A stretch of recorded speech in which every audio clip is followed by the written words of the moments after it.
Thank you, Caitlin. We're going live. Oh. Okay. All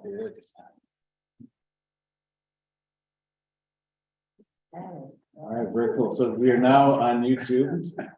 Wonderful. Okay, thanks everyone very much. And we appreciate those of you who are not here in person, your patience as we get this up and running. Caitlin, are you a co-host in this meeting right now? I am. Okay, if you could do me a favor and watch the participant side as we have other board members coming in, so George doesn't have to try to toggle between that to see who's coming in, that'd be great. Thank you.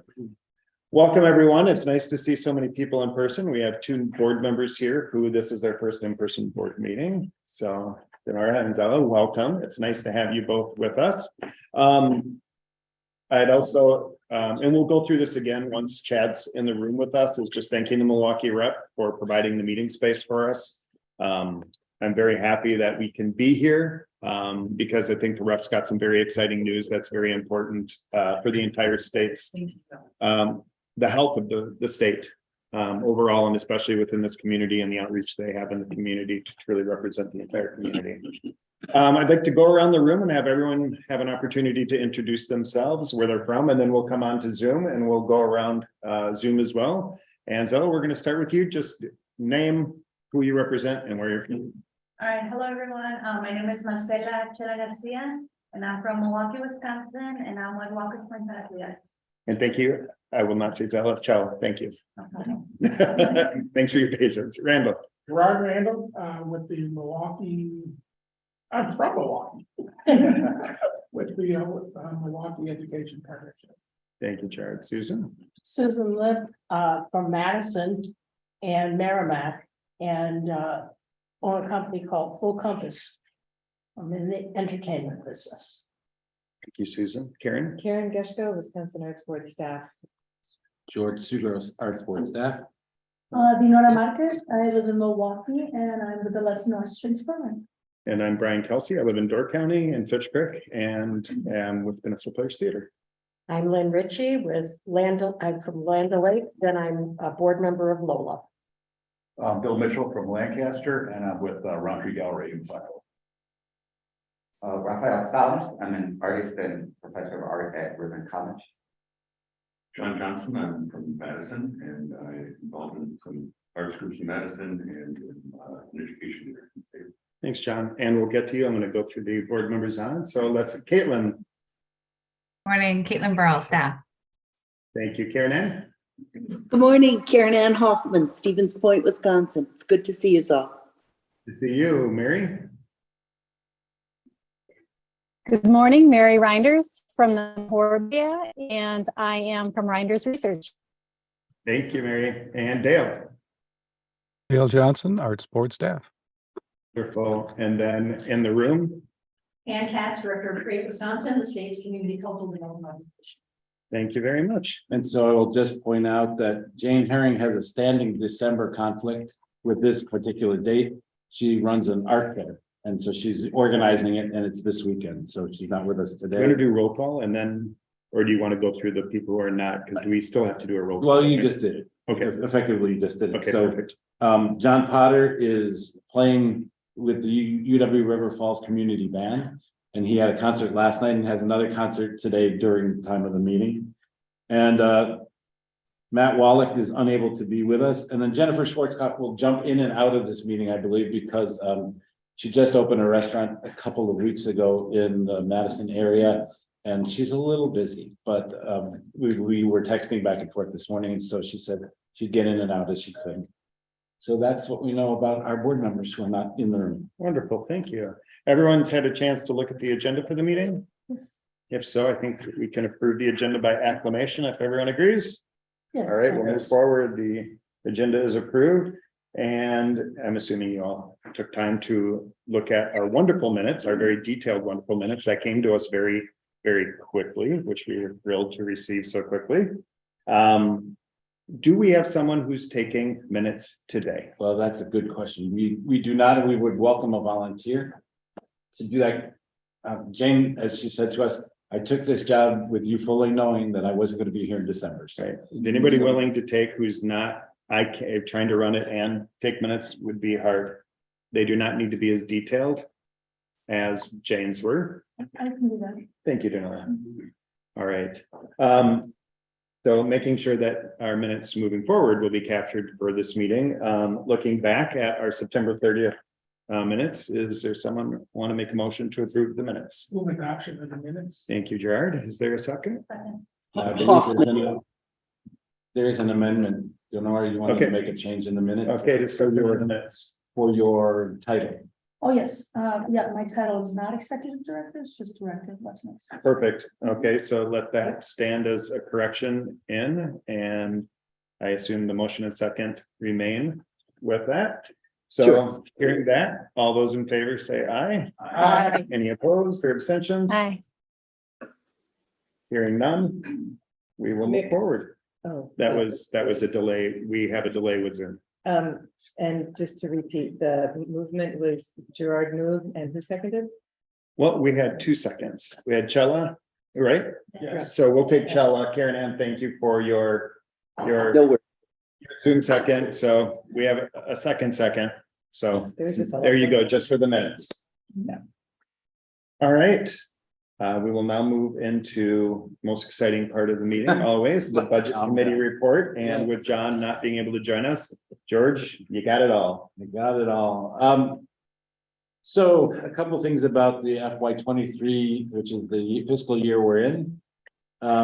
Travel is up this year, back to normal, not quite normal, but staff traveled and Brian traveled to the NASA conference. And then you all who were in person in Madison for the September board meeting, I believe that was the most people we had together until today, which is really wonderful. So just to point out that travel is coming back, which was important because as DOA was setting up the FY 23 budget, they said, well, we reduced travel because you didn't spend that much last year. And I said, well, no, wait, hold the phone. So they changed that back. So that's good. The panel meetings, however, are still virtual. So we're going to have to take a look at that number when we get it. And when I say when we get it, the state has got a funny system. They create their operating budget now. So the fiscal year started in July, and yet now we're starting to develop the operating budget. Don't understand the process, but it is the process. And so, so we'll double check what they've allocated for the panel travel so that we can adjust that. So that you are aware, the difference between fiscal year 23, which is the one we're in, and the previous one, is $67,400. So the NEA gave us $67,400 more for 23 than they gave us in 22. That means overall, because the state has to match it, we're up $134,800. Sure, 134,800. So one of the things that the board will have to determine once we understand where 22 is and now understand 23 is how they want to allocate the dollars as far as the grants are concerned, because that's an additional amount. But what's impacting that, and we'll come to it soon, is we'll also have to go through a 1310 process for the fiscal year 23. Gerard laughs because he enjoyed it so much with me this past go around. We're ready to dance again. We're ready to, I like that. This is a good way of thinking of it. So let me do the 1310 now. Make sure it's not a slow dance, please. Yeah, right. Pick up the pace of the music. Exactly. So just so you know what we're talking about, the state has a process by which if we have not enough money to match the National Endowment for the Arts, we have to go to the Joint Committee on Finance with a process called a 1310 to say, please, sir, may we have enough money to match the NEAs. Now, the difference between what's in the state's budget, and this will be a little confusing, what's in the state's budget versus what we got from the NEA is actually a gap of $147,400. Because the state budgets with no information about what the feds are actually doing. And the feds give their allocation way after the biennial budget is set, which is why we're in this problem. Well, that and the fact that they reduced us below so that we are at a match, rather than in the past, we had a surplus of money from the state because the state, as I would say it, invested appropriately. And then the feds gave us what would have been supplemental. Now, what the state has to do is required to match the Indian. Again, that number is $147,400. Karen and I are meeting with our colleagues at the DOA accounting office on Monday. Don't envy us. And They're nice people. they are nice. But we will be asking them at that time to prepare and submit the 1310. We understand from talking with DOA already that the Joint Committee on Finance is not projected to meet until January. But if they meet in January and this is on their agenda, that would be a full 9 months earlier than they took action on this the last time. So we need to prepare the ground for that. Now, the two other things I wanted to talk about. One was Matt Wallach has been bringing up in this meeting the fact that DOA has these positions, he said, and the Department of Health has been able to bring position authority from the Department of Administration to the Department of Health Services, meaning they could hire people that are not currently within their position authority. And he said, why doesn't the Arts Board do that? And so I called DOA and I said, is this correct? And they said, why, yes, in fact, it is correct. DOA has a number of positions. You need to make a request. And then you make that request. They decide whether they will allocate one of those positions. And the most important thing is, can you fund that position? Right. So, meaning that's right. So what we need to do is identify what position class this would be, how much that would be, where we would recommend to you that we get those dollars, and then make the process of making this request. And I will say to you, the board has been really good about saying, maybe you need to get an extra person in there. Maybe you should figure out how to get an extra person in there. This particular grant cycle, it became very clear, we need to get another person there. There's just no doubt of it, because with the professional staff, which is all four of us right now, doing so much of the logistical work, setting up this meeting, setting up panel meetings, etc., the kind of work we should be doing is being pushed off to the side or is maxing people beyond where they should be. So under this budget category, just know that we're going to come back through the budget committee with understanding of how much that will cost, where we recommend it comes from, etc. But I think it will help us in multiple ways logistically now and throughout a year that we talked about, and you'll hear about later on this morning, as we celebrate our 50th anniversary, there'll be yet another level of activity. And again, it would be unsustainable with just the four of us, but with an additional set of hands, really a logistician, somebody who can make this stuff happen, like Kelly, by the way, pointing to Kelly from the Milwaukee Rep. That would be great. So that's another piece of this budget report. Yeah, please. So would this be GPR state funded, or could it be federally funded? It could be. Federal funding is Yes. would be aware. Yes. And I would say to you, it would be more attractive to them if it was that. Excuse me, I'm John, right? Yes. Okay, just just for the minutes, if you could just state your name until I get to know everybody. Okay, sure. Thank you.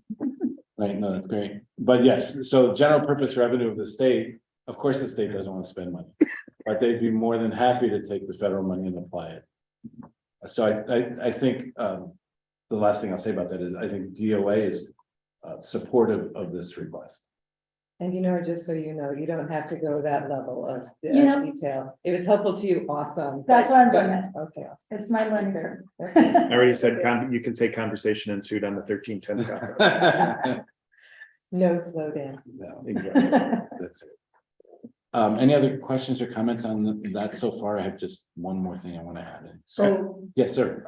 Gerard, if the federal funds are used, does that then require a match? And does the match then come from GPR or through a special request? So the federal funds that we will be using, the state already has to match. Okay. Right, so it'll be out of that 954.5. However, the state gets up to that is fine. But out of the 954.5 from the feds, we would use that. One thing, just so that we're all thinking about this, is that the NEA may need to know that we're gonna use federal funds to towards a position, because we didn't say that when we made the application to them. Right. So they may need to do a change order. Gerard, it's similar to when we, like, creation and presentation, primarily when we issue grants, some of those, like Peninsula Players Theater, mine came from the NEA funds, at which point I have to disclose that in my audit in 990 process, because then it becomes federal funds that I've received and not state funds. So there's already some of those steps in place for how we have to document the use of the funds. And so it's still matched by state. You know, the states ended up having to match half of what mine was anyway, but this is where the dollars came from according to the state. And so these are limited term employees given. I think that's what George needs to figure out right now. Yeah, we need to find that out, because I think one of their questions will be, will you be able to fund it next time? Right. And while we assume that we will be funded by the NEA in perpetuity, and we don't know how much that will be. So over the years, they've been sort of inching up. We think that the NEA is also going to get a little bit more of a leap this time, which will mean, again, the state has to match that. And I think the selling point, just from, if anyone questioned, you know, why is that not being re-granted, all this stuff, is that if our arts board does not have the capability to be strategic thinking and simply operational and administrative. What's the point? Exactly. Our service team. There certainly is a point, but Yeah. there's a greater point by having strategic thinking enabled. Yeah, and I would also say that as a reminder, when the state asked for the budget for the next biennium, DOA included numbers to make the match in the budget, so that in fiscal 24, we wouldn't necessarily have to go through this again, which would be amazing. Yeah, because I think one of the things that some would say a state agency should be is efficient. Well, waiting 9 months to give out grants on top of the next grant cycle that you're doing for those very same applicants, nothing efficient about that. So this would be wonderful if that were the case. And so hopefully in our conversations with the co-chairs and the speaker, we can say, by the way, in addition to this 1310 we're doing, we also need to have support for the governor's budget if it includes this amount of money, which we expect it will. I think to that end, we should make sure that we have advocates in both caucuses, in both houses. Because when that budget is presented by the governor, it's gonna get carved up in ways that we just can't imagine. Yes. And if we have advocates that are in the spaces where those decisions are being made, we fare better. Absolutely. And I just to put a support of that comment, when we had the last Council on Tourism meeting, Senator Baldwin, who was a champion for us the last time we did the 1310, was at the meeting, and I spoke to her about the fact that we would need another 1310. And she said, well, isn't the governor going to include this in the budget? And I said, yes, but we're talking about fiscal 23, the year we're in, not the coming year. And she was surprised to hear that, but is more than supportive of as it comes back. So just as an illustration of a champion that exists already on our radar. Well, and trying to also evangelize that a 1310 is not a normal, regular thing that an organization should be requesting year upon year. It should be provisioned in the budget. It should be the exception based versus the yearly case. So just to step back for the new board members especially, the history of the Arts Board budget is that back in the day, the NEA would give us like 3/4 of our budget and the state gave us about 1/4. Other way. The other way. The state gave us 3/4 of our budget, the NEA gave us 1/4. In 2012-ish, 2011, 2012, that changed in fiscal 12. And so then the state came to 50-50. And now the NEA is mandated to give 40% of its budget to the state arts agencies. So every year that the NEA gets more funding, 40% of that funding comes to the state arts agencies, which is why we're in this beautiful place that their money is growing And we have to make sure that the state's money grows to match it.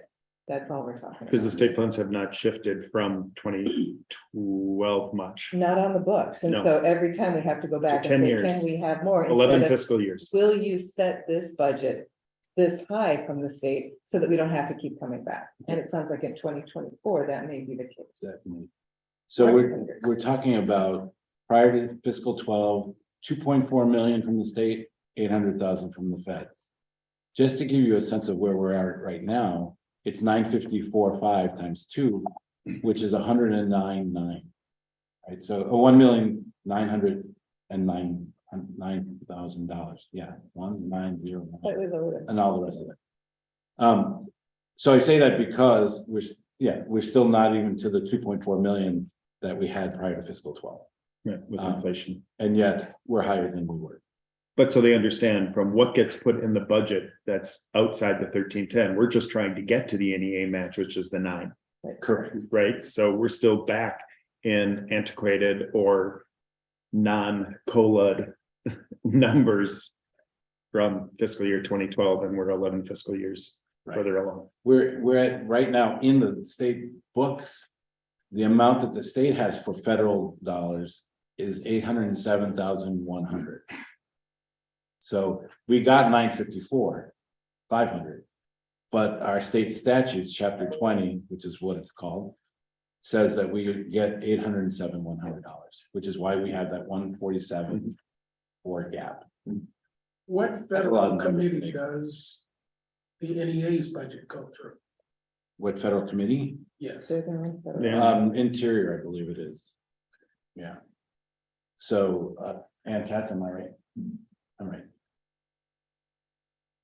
So on that level, it'll be interesting to see what happens because now the Republicans will have the Congress and the Democrats will have the Senate. And so what they agree to or don't agree to is going to be very interesting. So the salad days of yore may not be here much longer. So we'll see. We'll see what that number ends up being.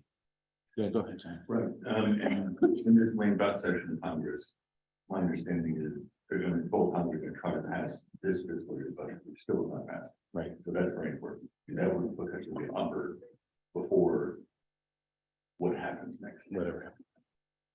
This isn't too complicated. What is the reason that the Joint Finance Committee chairs pushed it off until August instead of earlier? Just political or? The golden question. Okay. Unclear. Yeah, and so, and mostly, the real challenge of it is pushing it off that long and then taking effectively 30 seconds to pass it. Right, so that was a big. problem. Making Is it likely to happen again? I mean, if it gets put into the January. We hope January instead of August of 2023. Yeah, I think we will be more insistent this time around as we can. I also think we've amassed enough voices from the last 1310 who are not going to tolerate the process Throughout the again state. throughout the state. We're in the boardroom of one organization that went very vocally out.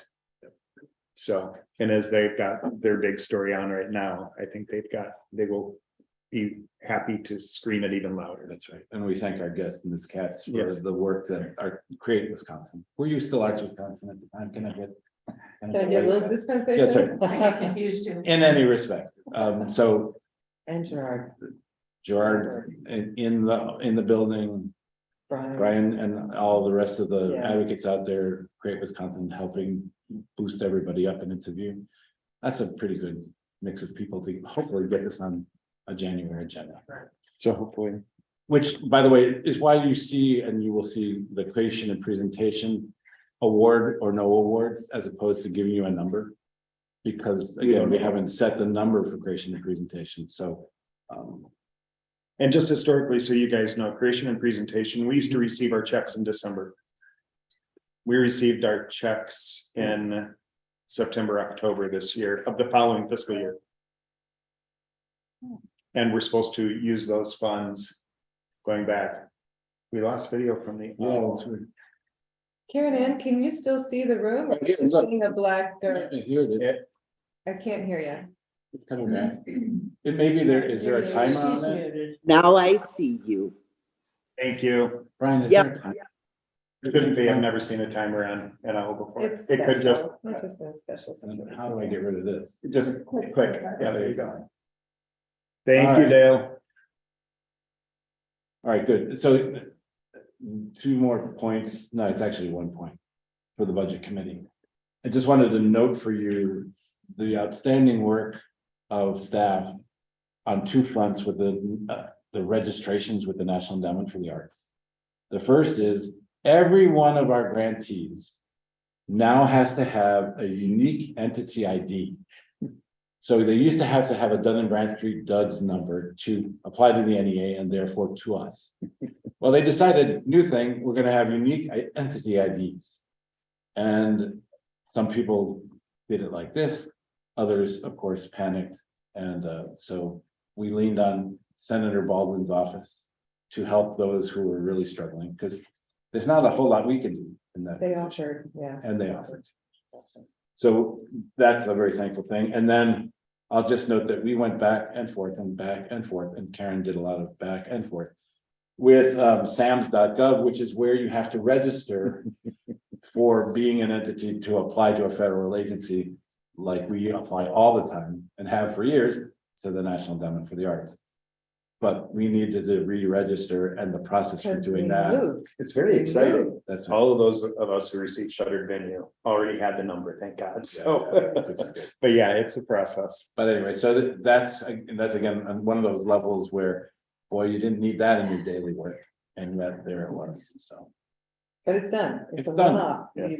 Everybody, not everybody, we still have about 40 arts organizations that are set to receive grants from us. From either creative communities or, depending on your work today, approving the creation presentation recommendations that do not yet have their UEIs, and most of them are working on it. It But we doesn't, won't be able I to. mean, it's just another step, but It's a, yeah. It depends on how computer phobic you can be, you know, those kind of things also. because the website is very not friendly. Right. So with that, if you have no other questions about the budget stuff, that's what we know as of this day. All right, any questions for George? If not, I didn't say something at the start of the meeting that I'm going to bring up, and it's a little bit of a two-step segue backwards. One is that George mentioned that it took 9 months to get the 1310 passed last time. Well, 9 months is typically the amount of time it takes to make a baby. And Caitlin, as we go, before we go into strategic planning, the next thing, you strategically planned a baby for 9 months and were surprised a year ago. So today is your Greta's birthday, correct? Yes, it only took me 34 weeks to grow a baby. Wisconsin Arts Florida. Yes, today's her first birthday. Thanks, Brian. The 1310 on your birthday. So congratulations. Thank you. Thank you. Right now, Say that again, Karen. I think the lag makes it's hard for me The to hear lag. you well when I'm speaking. is she in school right now? She is. She's in school until, afternoon, and then I'm gonna swing by and get her. Wonderful. Yeah. Well, congratulations. Thank you. All right, we will move into our standing committee reports. If there's no questions, going back on the budget. All right, so Mary Reinders, strategic planning. Thank you, Brian. After a long and successful process of putting together the strategic plan, we're, as I mentioned last meeting, we're in the process of working on the format. Last week, the Wisconsin Arts Board staff met per Karen to discuss the pictures with the focus on high resolution images and focusing on representative images of arts from around the state. So that's our next steps, pulling those. Karen, you may want to say more about the operational plan and the staff's progress with that, the steps that will effectively move the Arts Board toward operationalizing the goals within the strategic plan. Sure, thank you. And thank you, Mary, for your patience throughout all of this. You bet. Raphael and I spoke last night about the fact that He's still willing, as his schedule allows, to integrate maybe a couple different images into Thank the you. mix. So his flexibility is noted and appreciated on that. And we look forward to unveiling a beautiful version of the strategic plan in 2023. So we have that to look forward to. And in going back through my notes, I think we have identified a couple more images that will meet the criteria. So I will get those to you, Raphael. And then in terms of the operational plan, we have I think at the March board meeting, we will give you the draft, not the draft, the final version of our operating plan. We've been working according to the plan in our heads, but much like a number of our arts organization cohorts this year, it's been hard to get that planning down on paper with everything else that's been going on. So you'll see that operational plan and how we're doing against those goals and objectives at the March board meeting. Anything further, Mary? That's it for me. Thanks.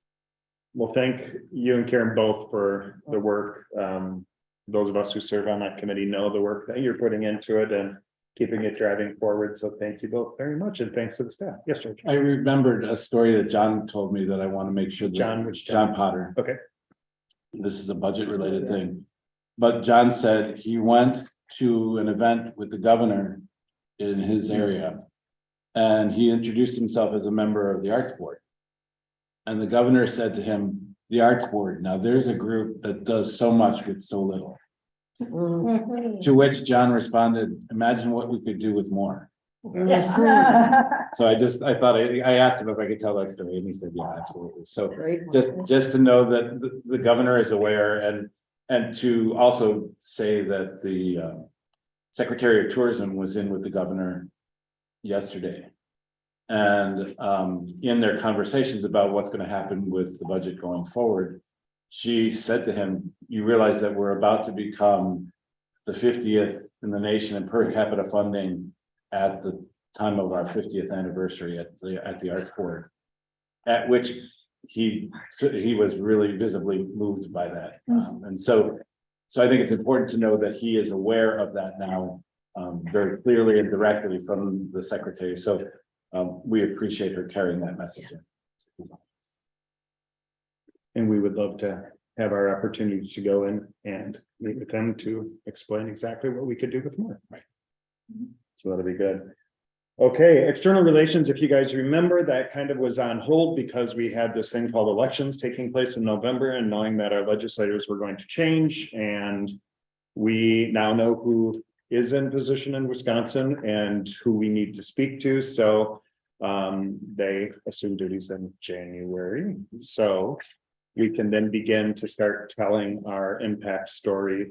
I would say as early as January we can, but they need time to get settled and whatnot. So just know if you're on the External Relations Committee or have a desire to join the External Relations Committee, if you are new to the board, we would love to have you and help evangelize and tell the story.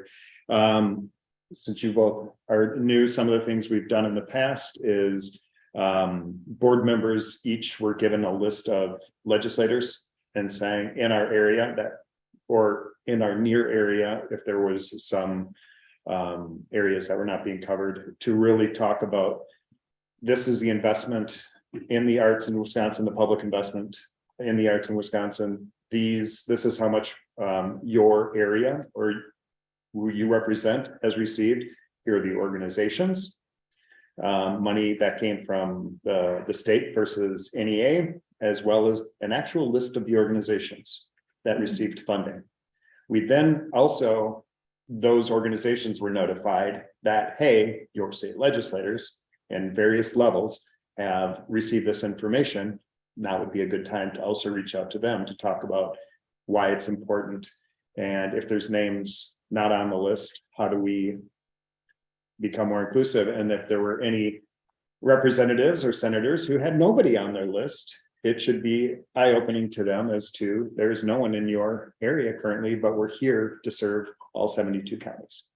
So From an external relations standpoint, we're going to have much more to do because externals is going to tie into a task force that will report later and how we communicate the 50th anniversary and when we receive and hopefully June Americans for the Arts AEP 6, Arts and Economic Prosperity Study 6, that we're also going to have more news to share out, which talks about the direct economic impact the arts in Wisconsin play, as well as in individual communities that joined into the study, like Door County, Milwaukee, Madison. Do we know? Oh, They're sick. yeah, there's. Okay. We can find that on our website. And in the area you represent, there's a group of people, or you have a number of organizations that can come together and get a minimum of 800. Please reach out to George or to me, and we can tell you how to join the study for your specific area. So you have your exact numbers, which is wonderful to have because you can then speak with even greater authority of regional and local numbers to your representatives and senators. And as we were talking about earlier, the numbers will be down. We know the numbers are going to be down. The BEA numbers were down. What's You know, they were, the Bureau of Economic Analysis numbers were down from 10.6, 10.9. Ann, you remember? 10.9. Down to 9.6. But what that illustrated was the industry took a hit because of COVID. And so you can tell that story. And I'm sure that's a story that will be told with the Arts and Economic Prosperity. One thing I wanted to add on to what you were saying is that now is a good time for us to prepare welcome packets for the new folks. So we need to identify them and we'll do that. And then discuss what we would like to have in that packet. And then if we have board members in those areas, that they can be the ones that really bring those to them. And when there isn't anybody in those areas, you and I can. Sure. Yep. When do you think you can get those names to us and their areas of representation so that we can get a meeting of the external relations so that we can brainstorm what goes into that welcome packet? I think you can have that on Monday. Quite honestly. Okay, I will not be having that on Monday. I'll be in New York negotiating. But you'll have it. You can, we can deal with it. when So you if we can come get that on Monday, I'll reach out to the External Relations Committee. If we could try to get something in prior to year end, that would be wonderful so that we know there's going to be a lot going on as these new legislators take their office. But it would be nice if the arts are very much at the table, welcoming them from an industry that likes inclusivity. I think that their investiture is swearing in during the inauguration of the governor would be a key time to make introductions to new members of the legislature as well as to their staffs. They're the ones who do the work. They're the ones that do the work and they're the ones that actually bend the ear of the legislators to let them know what they recommend. And that time is coming upon us because that's mid-January, early January. January 3rd. Yeah, January I 3rd. don't know if the legislature swears in the same day, I can't remember. Well, it will be right around the same time. Noon. That's ominous. Isn't it? That's ominous. I knew. It's the Constitution. Yeah. Okay, very good. But I'm also a big proponent of rather than rushing something, let's do it right. And we'll get there in the time that we feel truly represents the message we want to present. For my own Yes. edification, what all else does external relations? External relations is really, it's the mouthpiece to our stakeholders. And so the stakeholders would be the grant recipients, would be our state legislators. It's basically anyone outside of this room, to be quite honest. And you guys are all by default members of the External Relations Committee because you're all evangelizing the greatness of the arts and the need to invest in it, not just privately as most are used to, but publicly as well, and what that means. So it's really what we've really looked at it because so much of the external relations, if you look at Georgia's keeping the a segment of the stakeholders or those who have signed on to receive the arts news, exactly what's going on in our state. But there are times that we're going to want to highlight things like AEP 6 results, looking at the investment that the arts have made so that our state legislators have a better understanding, because there are an uncomfortable amount who feel that the arts should not be supported with GPR at any level. And so it's getting them to better understand what that means from a return standpoint, but also from a social and a humanity standpoint, because the thing that the arts are not very good at doing is trying to tie money to art, because that's not the nature of art, is money. And I mean, obviously it is, but that's not the number one reason why you create art. And so that would be what the External Relations Committee does. You're very welcome. Interestingly enough, one of the things that we require of our grantees is that they put in their programs or announce from the stage that this event was supported through the Wisconsin Arts Board. And at the Milwaukee Rep breakfast on Tuesday, I sat at a table and I said, yes, I'm from the Wisconsin Arts Board. Oh, they said the Wisconsin Arts Board, we hear that every time we go to a show and we applaud, you know, that's supported by the Wisconsin Arts Board. So it's actually getting out there. I was very happy to hear that unsolicited testimonial. That's great. There are a number of organizations that, I mean, it's part of a toolkit that we put together for grant recipients as well, as a toolkit of how to be a recipient of funds from the state, how you can evangelize the Wisconsin Arts Board. And so some of that is logo usage, some of it is in your press release, some of it is in the letters you're required or highly encouraged to send to your state legislators, et cetera. We could say required, but a number of those things, so that they are also part of the team that is out talking about the Arts Board, and not just in the case of just slapping a logo on something. Right. So. All right, any further questions? Selfishly, I'd like to ask for a 5-minute break. I have to use the restroom, excuse me. But I want to point out that the Milwaukee Rep does have, for those of us, sorry if you're on Zoom, I'm sure you've got something in your kitchen or somewhere else, but the Rep has put donuts, bagels, fruit, coffee. There's hot water. If you use the hot water to make tea, you have to hit the unlock button before you hit the disperse button so that it releases the hot water to you. But just as we make note to the Milwaukee Rep, is this coming? Is this paid for by the Wisconsin Arts Board and they helped facilitate it? That's correct. Thank you. And so you guys understand why that is because we cannot accept. Right. We have a certain budget with which we need to live in, but they help facilitate these things to us. So there is bottles of water as well on the table where Ann Katz is. So I will be right back and we'll take a 5-minute bio break. Very good. Right. Too much coffee this morning. Never miss an opportunity. We absolutely have to, right? And then it wasn't.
All right. Karen is. Oh, wait. Okay, wonderful. So Ann and Susan, we're gonna start our meeting right now. And I just know the meeting I will grab. Okay. Thank you guys for your patience. I know sitting at your home, hopefully you were able to take a break as well. We're going to move into the next portion of our agenda, which is the ad hoc committee reports. And we currently do not have a chair for our accessibility committee. So we're going to have Karen give the report. Yes, indeed. And just as a segue, since I've spent some time looking this up, the 6 partners that we have for the AEP 6 study. Thank I knew that York County was working, the Peninsula Arts and Humanities Alliance is doing their own version of a Door County focused arts and economic prosperity study with APTA, which will feed into the state study that we're funding. City of Milwaukee through Imagine MKE is doing it. Dane County through Dane Arts is doing it. The City of Eau Claire through the Pablo Center for the Arts is doing it. Green Bay is doing it through the Bay Area Arts and Cultural Alliance. And the St. Croix Valley is doing it through the St. Croix Community Foundation. So just to. That's an AEP6. Yes. Yeah, exactly. So what's lovely is that the more local participants that do it, the more really awesome data we can funnel into the state's study. So it's lovely that they do that. All righty, Access Committee has been remarkable and active, and really strong members of the community are populating that committee right now. Leah Kolb led it with distinction and regular monthly meetings throughout most of 2021 and 22 until she left to take a job in Kentucky.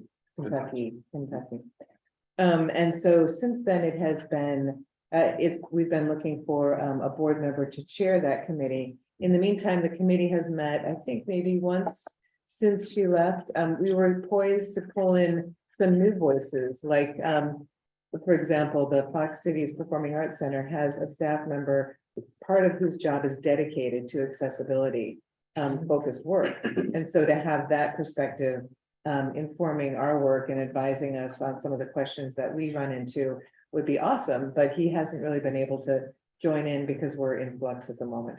As soon as we can find a board member to chair this committee, I think we're looking to restart those meetings in January. They don't have to be monthly.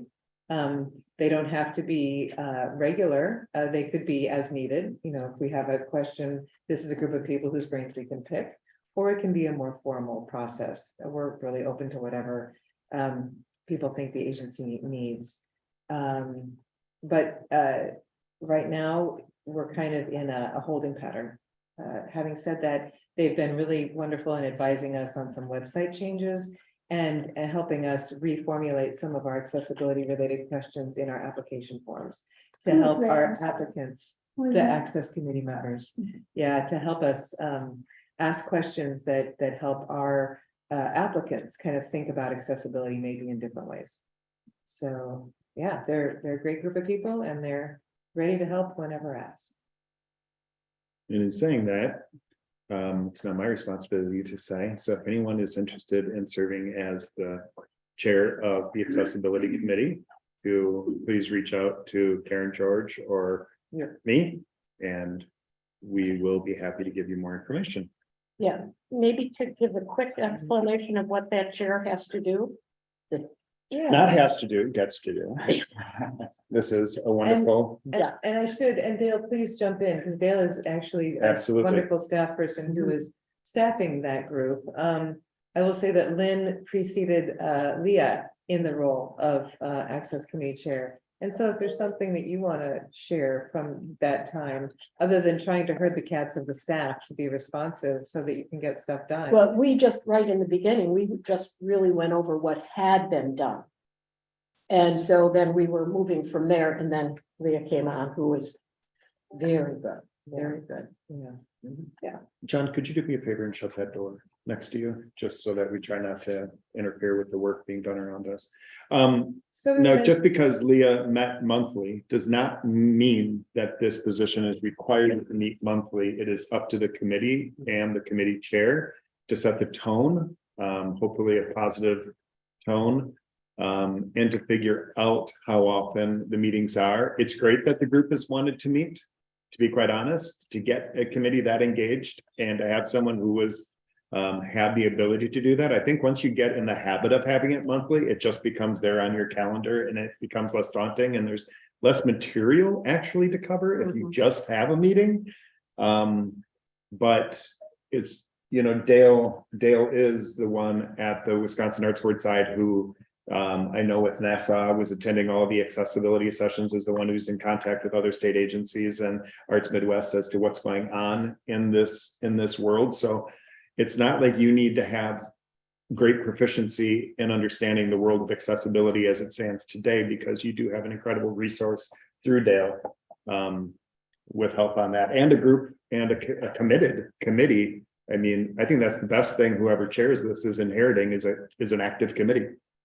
And they can be less active. I mean, they're not like knocking on the door saying, okay, are we meeting? But they're very willing. Meetings could be quarterly. The important thing for the Arts Board, I think, is that we're holding space for this work and this group of constituents that is far more wide ranging than I think most people realize. And so how do we as an agency make sure that not only are we serving people with disabilities in really awesome ways, but how we can help our constituents do the same. So that's kind of the focus of that work. And so, I mean, at the Department of Tourism level, I mean, they have the DEAI committee, and it's wonderful as Damian Bookman is on that committee. And through Damian is the creator and the head of the Ability Center here in Milwaukee, who have done some incredible things, including accessibility audits and stuff. So I think so many organizations have focused so much of their time on DEI initiatives as it's been critical, but making sure that the A is not left out of DEAI as we look at it as a whole.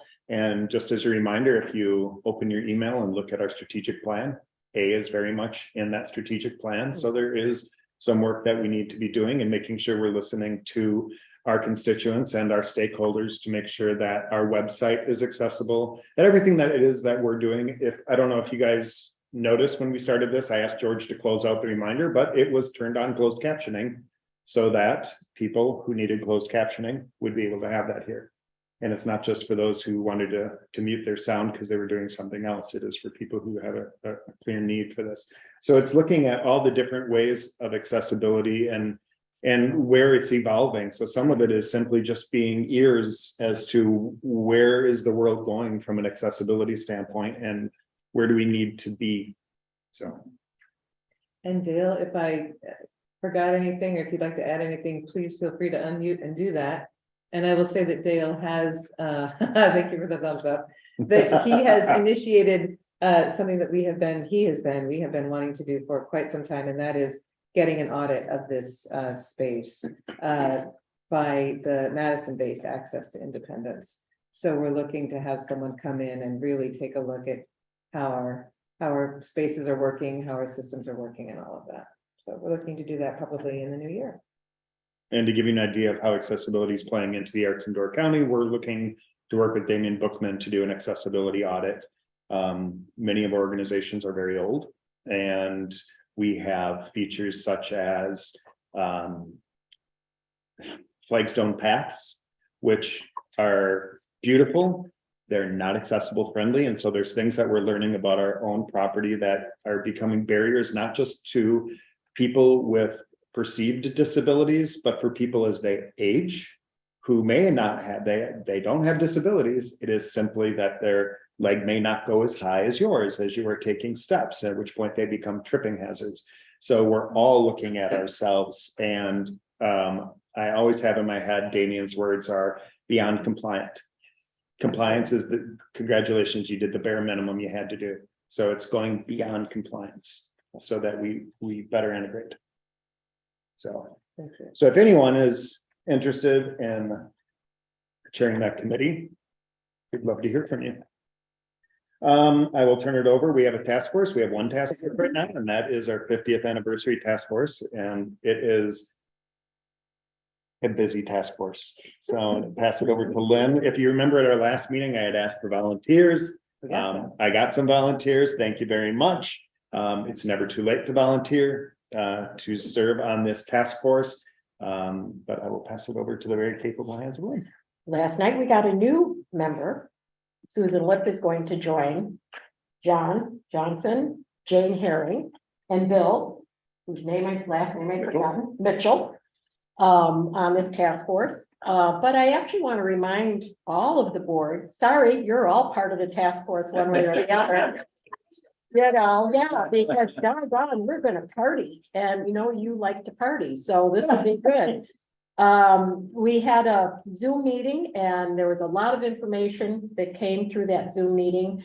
John Johnson did a grand job of brainstorming and wrote all this stuff down. George put it in a Google, Karen's added to it. And so the different task board members are going to be adding to that Google. But we would love to hear any ideas and information everybody has. Today, we took part of the agenda. This agenda was a short agenda from some of the information from that Zoom meeting. So we kind of went over some different things, which was the timeline, which Karen is working on and has done a good job. Seeing taglines.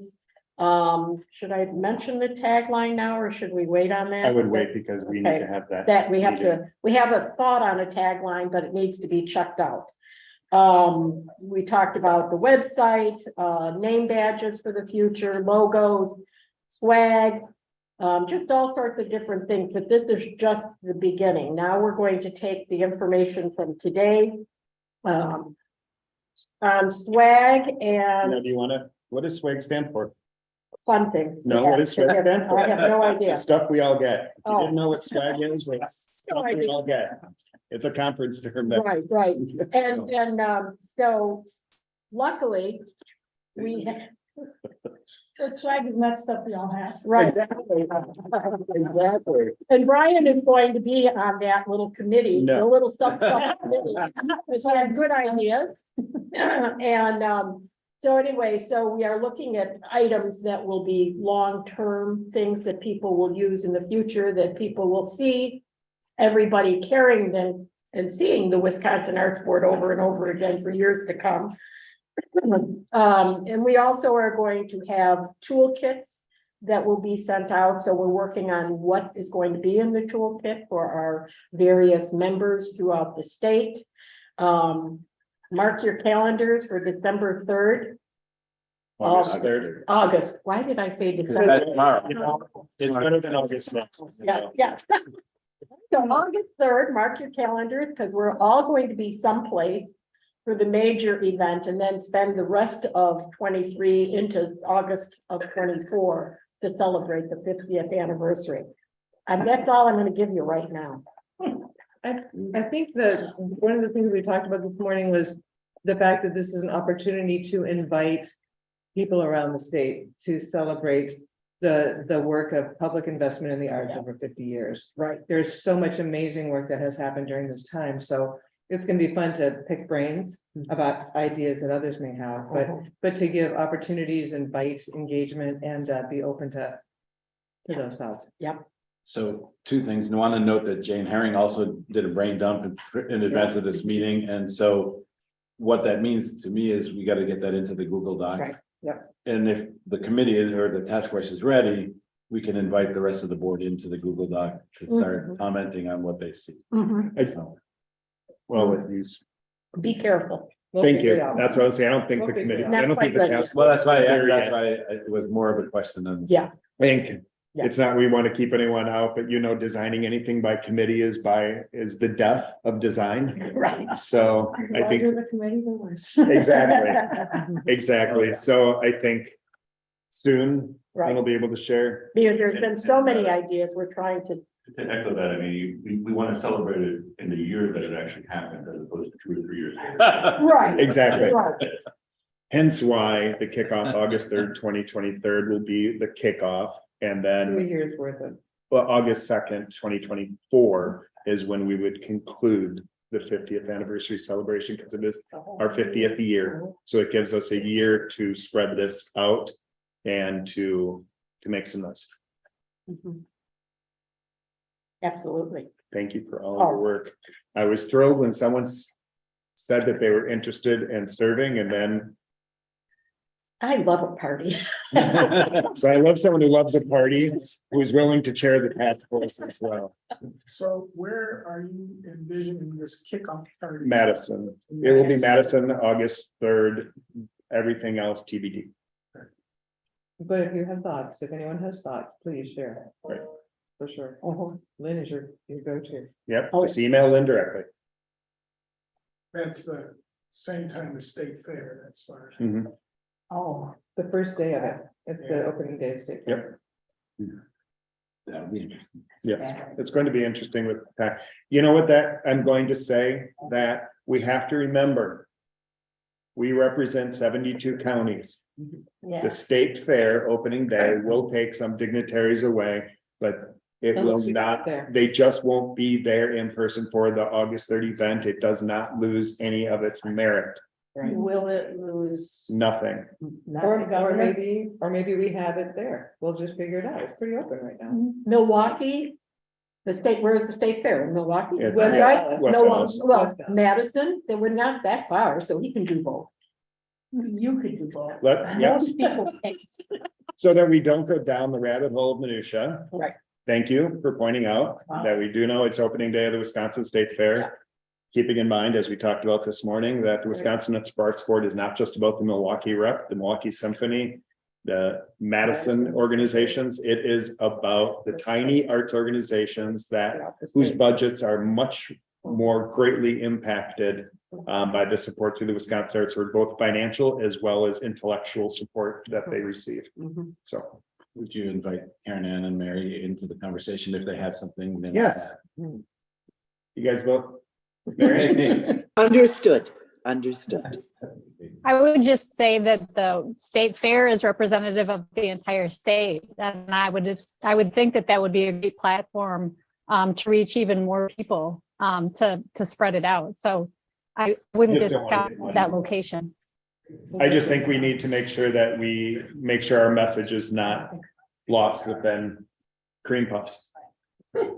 Not that there's anything wrong with. Not that there's anything wrong with cream puffs. Culinary arts, I get it. All right, thank you very much, Lynn. If you have an interest in serving on this, if you have ideas and stuff, if you have ideas and interest, the more people we can get in from the discussion standpoint, as Lynn said, there was some, like, a tagline brought up today, but it's but one, and Lynn will schedule a meeting so that the task force members have an opportunity to plan and look, and so that whatever we're taking forward is representative of what it is we want it to be.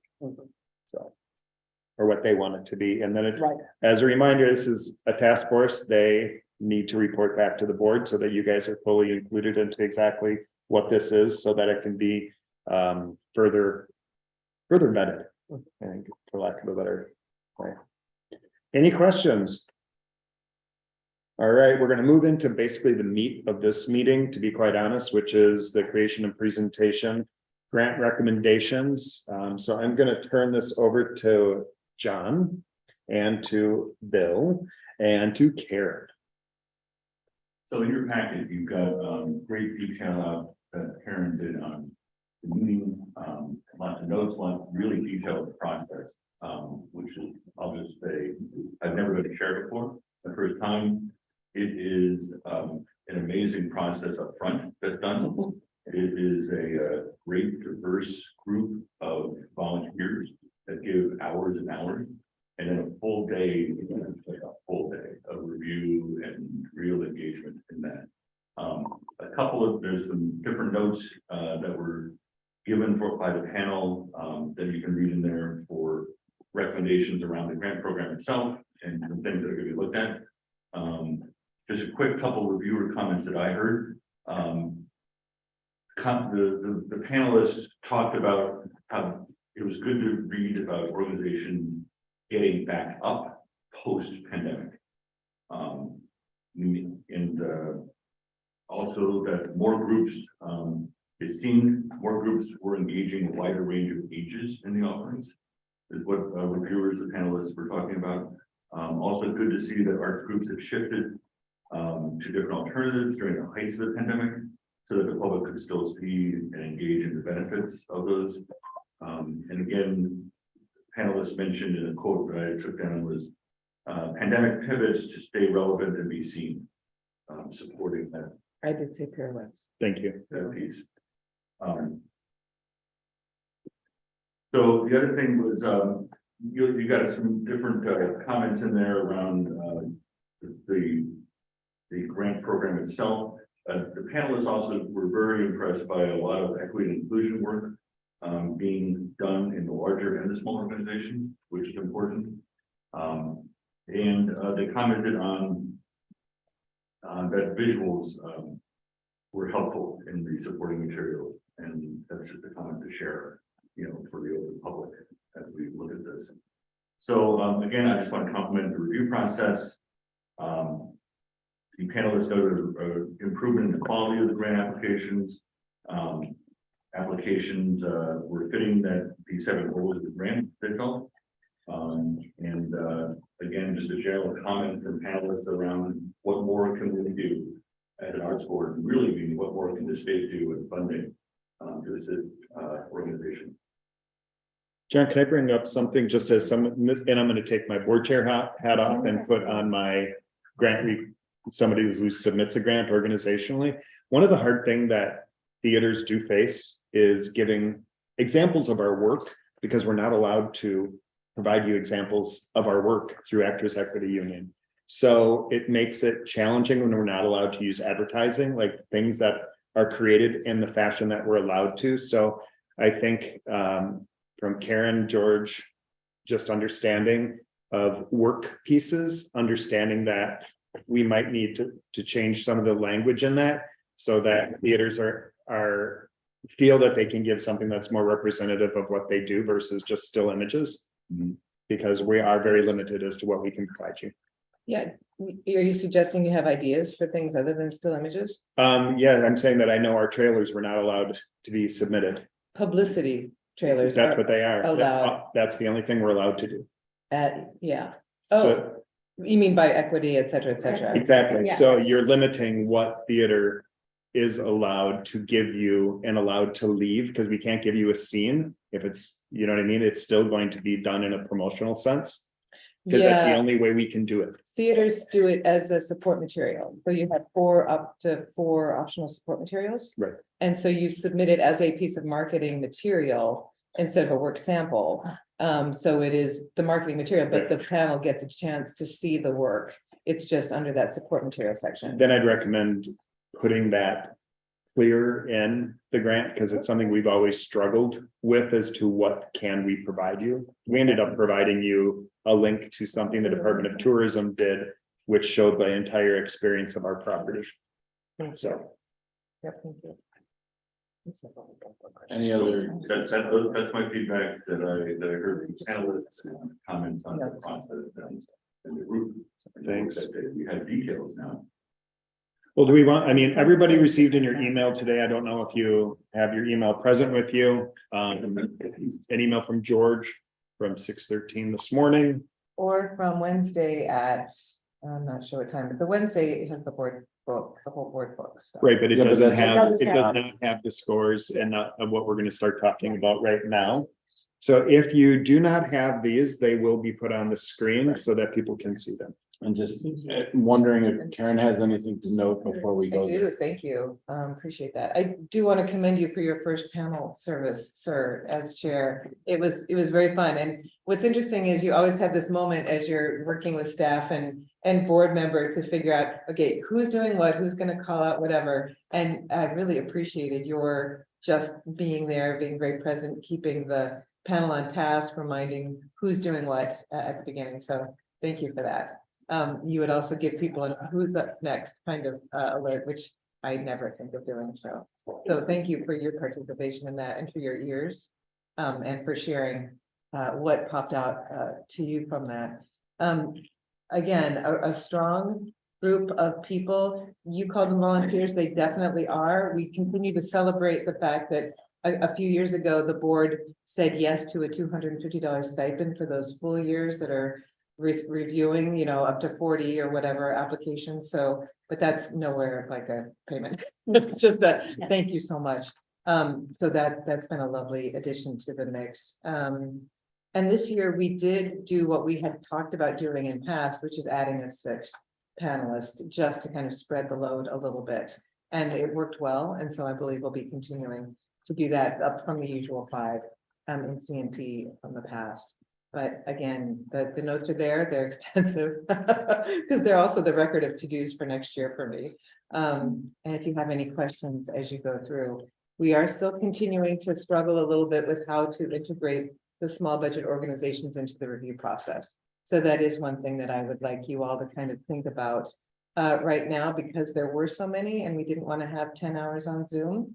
For these 6 panelists, we did pull out the small budget organizations, and each of the panelists reviewed them separately and then submitted their comments and scores to us. We averaged those scores and pulled out, in this instance, 4 groups that the panel in the end determined were not ready for a CMP grant this year. And so we discussed those 4 in the actual panel meeting, and that was important. So there's documentation to share with them. But it may be that because there's so much technical assistance that sort of occurs by default almost within the panel discussion, that we think about reviewing the small budget groups within the panel and maybe not the large and mid-size. So we're really open to a number of permutations in all of this. We'll see. We'll see what happens. If you have any thoughts to share, please feel free to do that. But that's where we're at. So we are waiting for a battery because the cursor is not showing up and we want to share the screen. So if you have it in front of you, please look through the list to see where your conflicts are. And if you don't, so the file is full year and in alpha order. So that way it'll be easy for you to pick off the ones that Full year by Years ago. by name, correct. George, I could share that on my screen too, if that helps. Thank No, you. we got the cursor back. Okay, great. That's an awesome backup plan. Thanks. Yes, we really appreciate that. I'll pull it up here. I'm- Where you're looking at it. That's freaking me out. It All really right, is. so share the screen. There it is. We already said which one we want to share.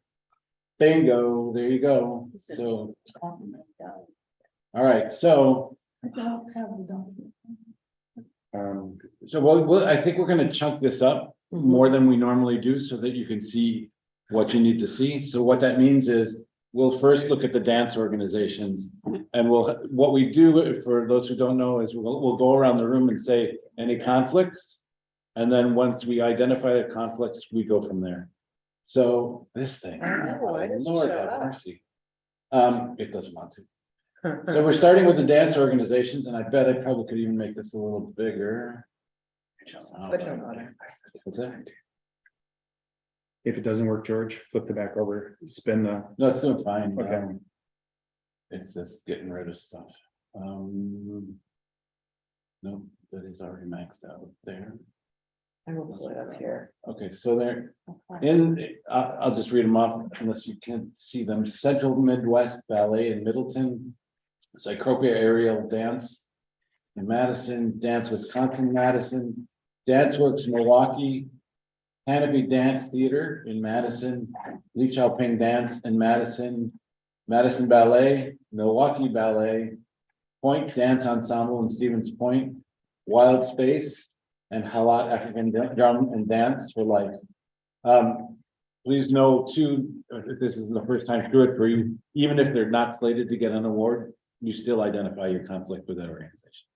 Okay, so I've got my pen and you paper. ready to go around the room and ask the Yes. question? All right, if you guys could all do me a favor and take a look at these. And we're gonna give you about 5 more seconds and we're gonna go around the room, starting with Chella. And you just say no conflicts if you have no conflicts. If you do, please state what your conflicts are. And be patient. If you hear a conflict stated, I will go like this when you can keep going because I have to write down who's got a conflict with what. So Chella, No conflict. thank you. No conflicts. No conflicts. Do we have to say names Only if there for are reporting? conflicts. Okay, perfect. Thank you. No conflict. No conflicts. No conflicts. No conflicts. No conflicts. No conflict. Mary, No conflicts. Karen Ann? No conflicts. Thank you. We have no other board members. Jen hasn't joined us. Don't believe so. Okay, well then that's wonderful. So if someone wants to make a motion to accept the recommendations of awarding Central Midwest Ballet down through Wild Space on this list.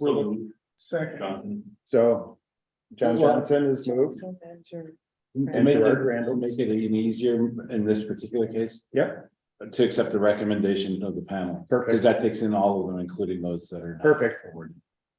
So that's a motion to accept the recommendation from the panel. Will you guys good with? Yep. Motion second, okay.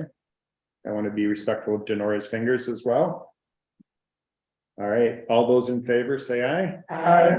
Any opposed? No abstentions. Wonderful, that carries. All right, so now we got opera musical theater organizations. Capita Productions Milwaukee, Capital City Theater in Middleton, Florentine Opera Company Milwaukee, Madison Opera, Madison Savoyards, Milwaukee Opera Theater, Music Theater of Madison, Opera for the Young, and Skylight Music Theater.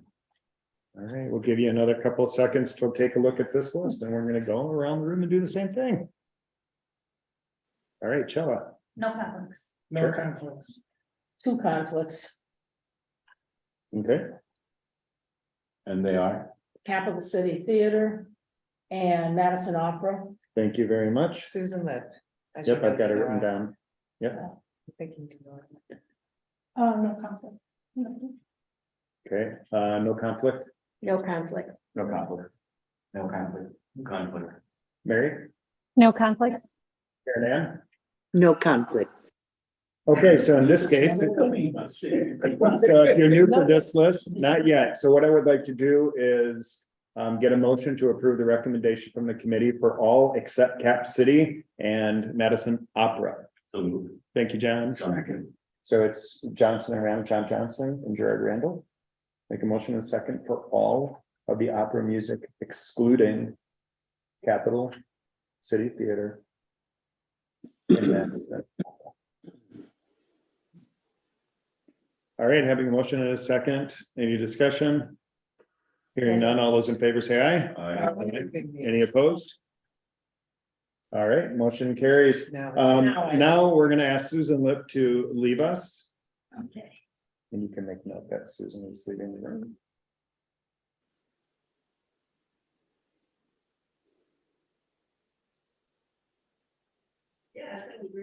Okay, with Susan now fully departed, is there a motion to accept the recommendation of the committee for Capital City Theater and for Madison Opera? Johnson, so moved. Thank you. Lynn, second. She got in, so Lynn Ritchie is the second on that. So no copy paste going on there. All right, we have a motion and a second. All those in favor say aye. Aye. Any opposed?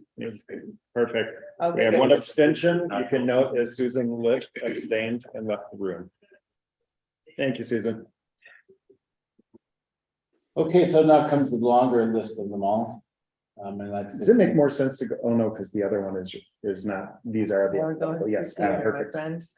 Yes. Now in theater, Makes so it you're gonna have more conflicts. All right, so now we have the theater organizations.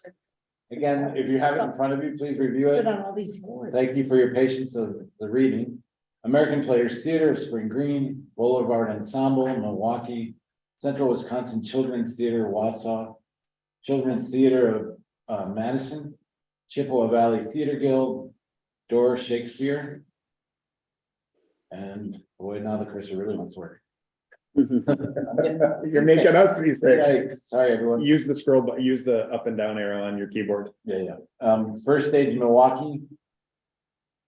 Ford Theater of Madison, La Crosse Community Theater, Milwaukee Chamber Theater, Milwaukee Repertory Theater, Milwaukee Youth Theater, Next Act Theater, Northern Sky Theater, Optimist Theater, Outskirts Theater, Peninsula Players Theater Foundation, Racing Theater Guild, Renaissance Theater Works, Summit Players Theater of Milwaukee, Third Avenue Playhouse Sturgeon Bay, Waukesha Civic Theater in Waukesha, Wausau Community Theater in Schofield, Wisconsin Rapids Community Theater. I just want to make a point that Third Avenue, I think you guys are carrying that name forward. It's Third Avenue Playworks. They would have applied under Third Avenue Playworks.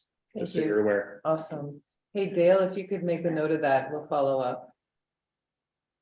Okay. I have a question. How close do you have to be to one of these groups? It's up to you where I you mean, feel as And though the you're, ones that I left, I was on the board. I'm on the board of both. you're of the them. one who needs to make the decision whether or not you feel your vote will be a conflict of interest with the work we're doing. So So let us that know is a personal, you personally need to make Yeah. that. What that relationship We, is. we can guide you. not only talk about actual conflict, but if you perceive a Perceive. conflict, then it's Yeah. easier to leave than to stay and make a problem down the line. Absolutely. Generally speaking, if you were serving on the board of any of these organizations, that's. Or a conflict employed. and you That's a need to definite leave. one. If you receive any monetary compensation, either personally as an actor, as a consultant. Or director, What designer. about if you give the Whatever. money to them? That's not, That's not. because we're That's- giving money, right? Okay, So we're investing as well. okay. Okay. Everyone have an opportunity to look through the list. Be patient, this one's gonna take me longer because I know there normally is more conflict in this group. So Chella, No conflicts. No Gerard. conflict. All right, Susan, I'm ready for you. No, I don't. Forward Theater, you're not on the, I'm not on the board. all right, so no conflicts? I All just right. give them money. Thank you. Okay. First page. First stage, so give me a second.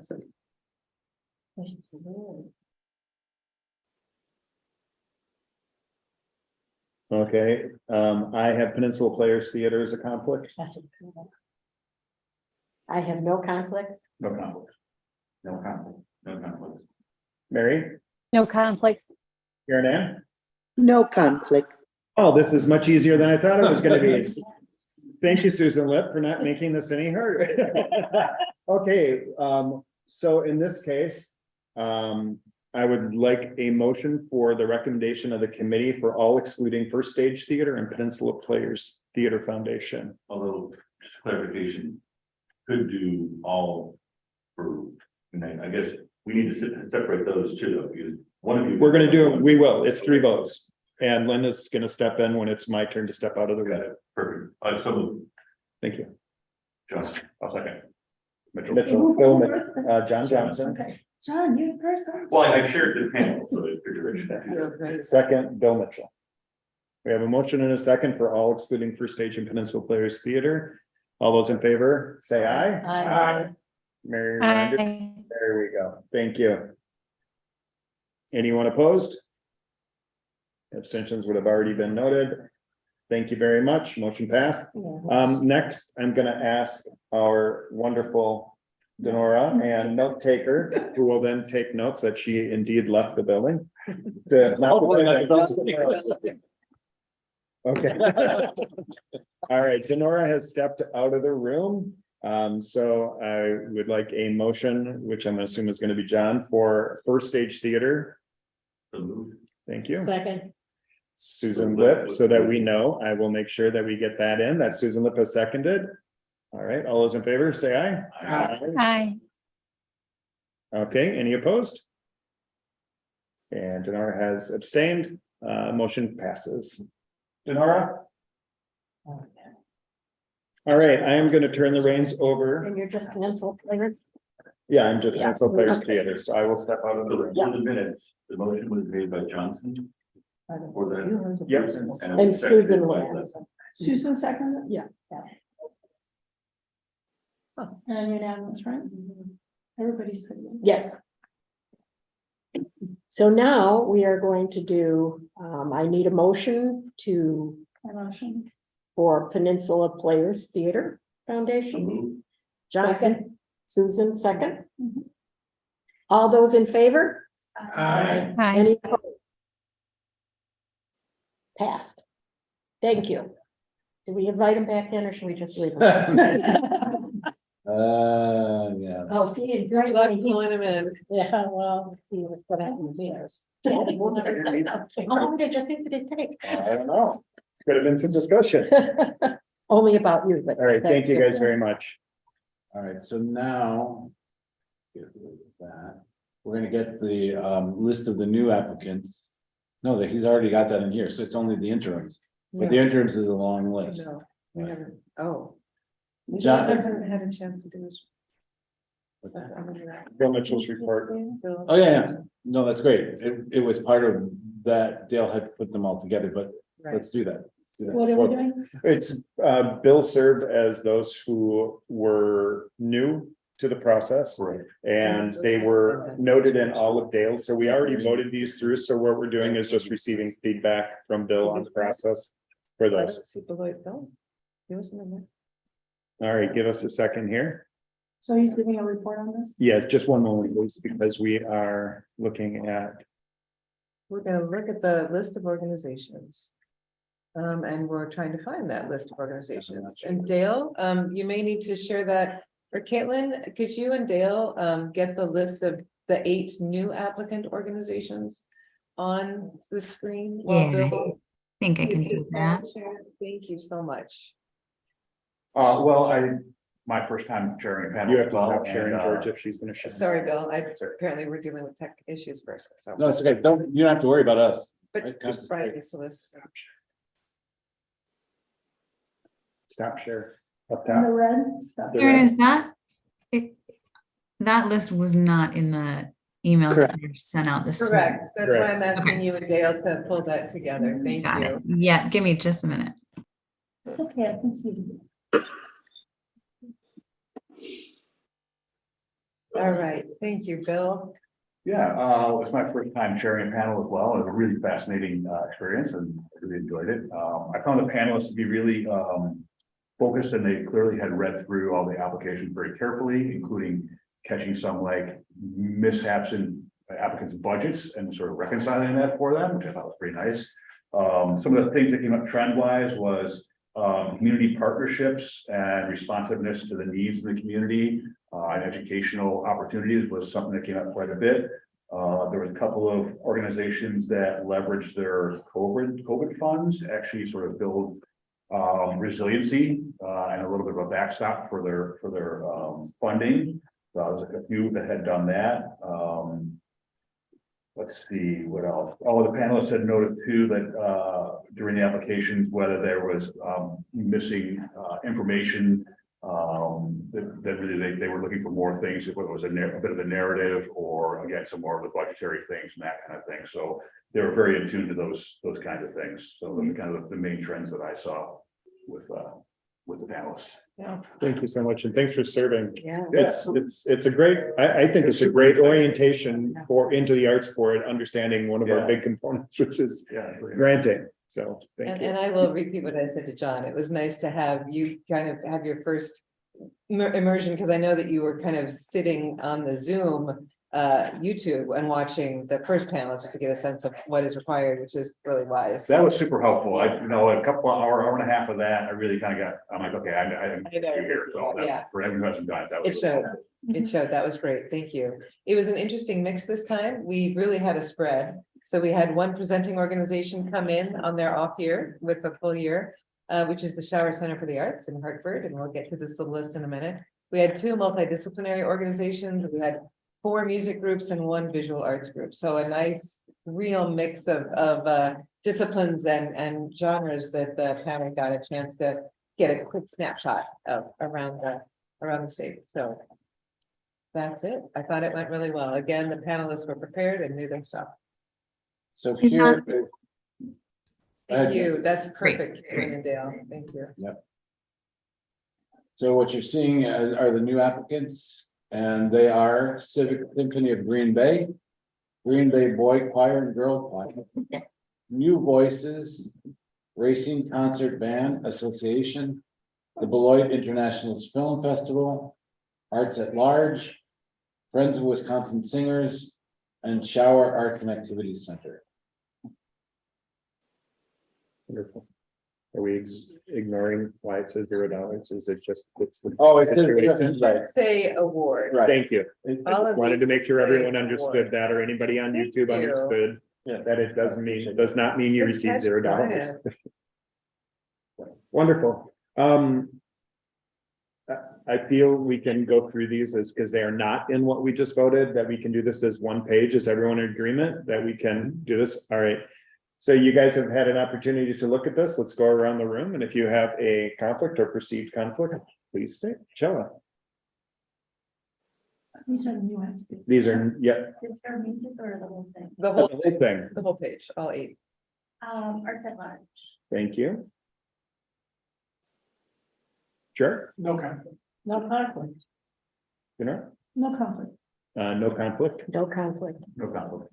No conflict, no conflict. Karen Ann, No conflict.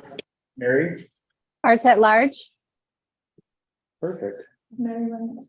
yes, okay.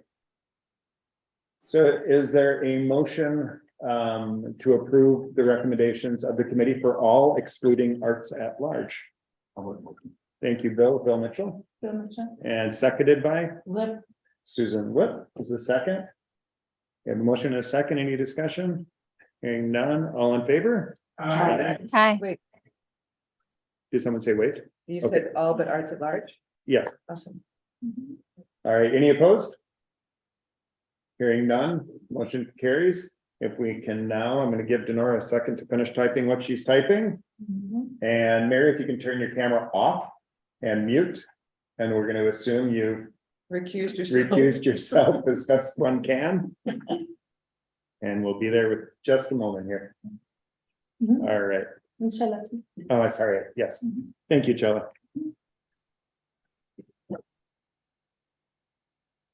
Okay, with Chella and Mary excusing themselves from this vote, is there a motion to approve the recommendation from the Committee for Arts at Large? Lynn makes a motion. I second. All right. We have motion and a second. Any discussion? All those in favor, say aye. Aye. Any opposed? Hearing none, motion carries. Chella? Probably good that you can't hear. You can't hear it. You're good. And Mary, you're welcome back. How does she know? She- Exactly. How does she know she's welcome back? She's back. Wonderful. Thank you. She timed it Yeah. afterwards. She said 3 minutes is enough time. Yes. All right. Caitlin, do you still have control? Or are you doing it back? So that's not this, right? It should be no longer screen That wasn't sharing. You actually. did this, okay, yeah, now entering the intro. Okay, so that was missing from the agenda. then. Correct. The new applicants was missing. They were missing from the packet. We didn't have Okay, from the. okay. Okay, we're moving into the final portion of the creation and presentation. So this is a long list. So What's? it's headed interim year applicant summary by name. And we're gonna break these out by type, isn't it? Because, Yeah, they're broken out yeah, that way, yes. Music Alright. organization. so we're gonna start with music Which is a long list. and then visual arts. Yeah. And then literary, then folk, then multidisciplinary, so let's go And- back to the top and start with music, and George, if you want to go through the list. Sure. Perry Hanneman. Applicant Boy Choir, Bach Dancing and Dynamite Society. Bel Canto Chorus of Milwaukee, Birch Creek Music Center of Egg Harbor. Central Chamber Chorale, Central Wisconsin Symphony Orchestra, Chippewa Valley Symphony. Choral Art Society of Racine, Concord Chamber Orchestra, Milwaukee. Eau Claire Chamber Orchestra, Eau Claire Musical Arts Society, the Master Singers. Let's see how it's not going down. Do you want me to continue reading? No, he's got it. Festival Choir, Fox Valley Symphony Orchestra, Franklin Music, Kenosha Symphony Association, La Crosse Chamber Chorale, Lake Geneva Symphony Orchestra, Madison Area Concert Handbells, Madison Flute Club, Madison Music Collective, Madison Symphony Orchestra, Madison Youth Choirs, Master Singers of Milwaukee, Middleton Community Orchestra, Midsummer's Music, Milwaukee Children's Choir, Milwaukee Choristers, Milwaukee Symphony, Milwaukee Youth Choir, Youth Symphony, Monteverde Master Chorale, Present Music, and the Racine Symphony Orchestra. Hopefully you guys were taking notes and writing any conflicts you may have down. Red Symphony. And, yep, we have another list to go through, okay? All right, Red Cedar Symphony in Rice Lake, River City Chorale, Hudson, Waukesha Choral Union, Wausau Conservatory of Music, Wausau Symphony and Band, Wisconsin Chamber Choir, Madison, Wisconsin Chamber Orchestra of Madison, Wisconsin Conservatory of Music in Milwaukee, and the Wisconsin Youth Symphony Orchestra. 42 names. No. Yeah. only one. Well, We'll get to you. exactly. So, It's amazing. everyone ready? Chella, The Milwaukee Children's Choir and the Wisconsin Conservatory of Music. the Wisconsin Conservatory of Music. Thank you very much. All right, hang on, I've got to take shorthand for the next one. Oh no, Gerard. Okay. Thank you, Susan. Only the Wisconsin Chamber Orchestra. Only the Wisconsin Chamber Orchestra? I can't believe it. Okay. Really, really cutting back. Yeah, you're slacking. No, I don't think so. All right, Wow. no conflicts. No conflict. Conflict. No conflict, no conflict. If we, are we off Zoom? No, No, we we're can still bring on Zoom. I don't think we shared this to those. Oh, yeah, well, All right. There we are. Okay. Karen Ann, any conflicts? No conflicts, my friend. Thank you, Mary. No conflicts. Wonderful. Okay.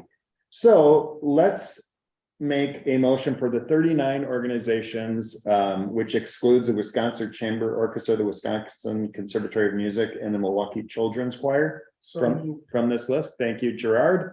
So it's a motion to accept the recommendation Lynn from second. the committee. So Gerard Randall, Lynn Ritchie seconds. All those in favor for the 39 organizations, say aye. Aye. Any opposed? Hearing none, motion carries. Chella, why don't we have you step out first? Thank you. Would it be easier for me to step out for you at the same time? Oh, No, because you can vote. All right, Chella has left the room, so is someone willing to make a motion to accept the Milwaukee Children's Choir as well as the Wisconsin Conservatory of Music? Lynn, I'll make a motion. Lynn Ritchie, Lynn second. Susan Lip is the second. All those in favor say aye. Aye. Any opposed? Hearing none, motion carries. All right, and Susan.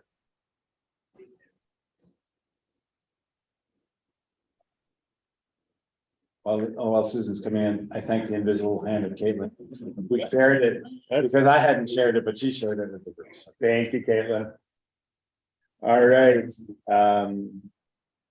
If someone would make a motion to accept the recommendation for the committee for the Wisconsin Chamber Orchestra, noting that Susan Lip has left the room. Hoffman, so moved. All right, Bill, do you want a second? Sure. All right, Karen Ann Hoffman makes a motion, Bill Mitchell seconds. Thanks, Bill. All those in favor, please say aye. Aye. Any Aye. opposed? Hearing none, motion passes. All right, Susan's on her way back in. all right, Caitlin has put before us the visual arts organizations, which are the Association of Wisconsin Artists, Madison, Beloit Art Center, the Bergstrom Mahler Museum of Glass in Neenah, the Cedarburg Art Museum, the Center for Photography at Madison Photo Midwest, Francis Hardy Gallery in Ephraim, Land O'Lakes Area Artisans, Lee Yawkey Woodson Art Museum in Wausau, Madison Museum of Contemporary Art, Marquette University, the Haggerty Museum of Art, the Miller Art Museum in Sturgeon Bay, Milwaukee Art Museum, the Museum of Wisconsin Art in West Bend, Payne Art Center and Gardens, Oshkosh, Peninsula School of Art in Fish Creek, Racine Art Museum in Racine, Sculpture Milwaukee, Trout Museum of Art in Appleton, Wisconsin Academy of Science, Arts and Letters, the James Watrous Gallery, Madison, and Wisconsin Museum of Quilts and Fiber in Cedarburg. Thank you very much. All right, Chella, you know the drill. No conflicts. Thank you very much, Gerard. No conflicts. Susan, No conflict. yeah, No conflict. I am gonna make a perceived conflict and say Marquette University's Haggerty Museum of Art. Lola, Land O'Lakes Art. Okay, No conflicts. The Museum of Wisconsin Art and the Wisconsin Academy of Sciences, Arts and Letters. No comment, no conflict. I didn't catch. The, Land O'Lakes area artisan. all right, Karen Ann, No conflict. Mary, No conflicts. thank you. So just give me a moment here. So Kelsey. Raphael, what were yours? The Museum of Wisconsin Arts and Wisconsin Society of Arts and Arts. Wisconsin Academy. Academy, sorry.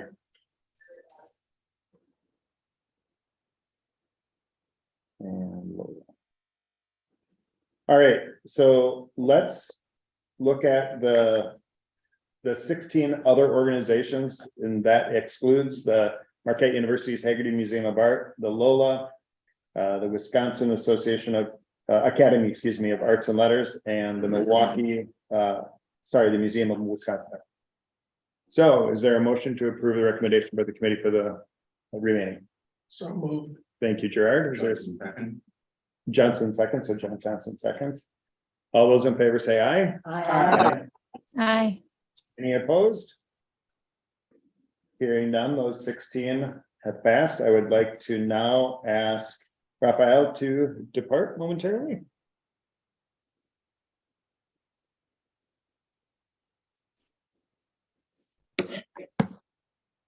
All right, is there a motion to approve the recommendation from the Committee for the Museum of Wisconsin Arts as well as the Wisconsin Academy of Arts and Letters? I'll make a motion. So, second. Okay, so that would be Lynn Ritchie makes the motion and John Johnson seconds. All right. All those in favor say aye. Aye. Any opposed? Hearing none, motion carries. And Raphael's coming in. Thank you, because then you and I will do flip flop.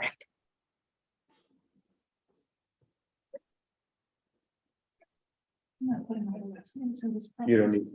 need to, we can figure that out.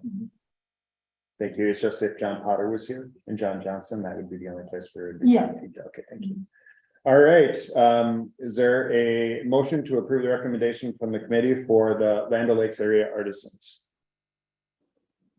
All right, so motion by Bill Mitchell, second by Gerard Randall. All those in favor say aye. Aye. Aye. Any opposed? Hearing none, motion carries.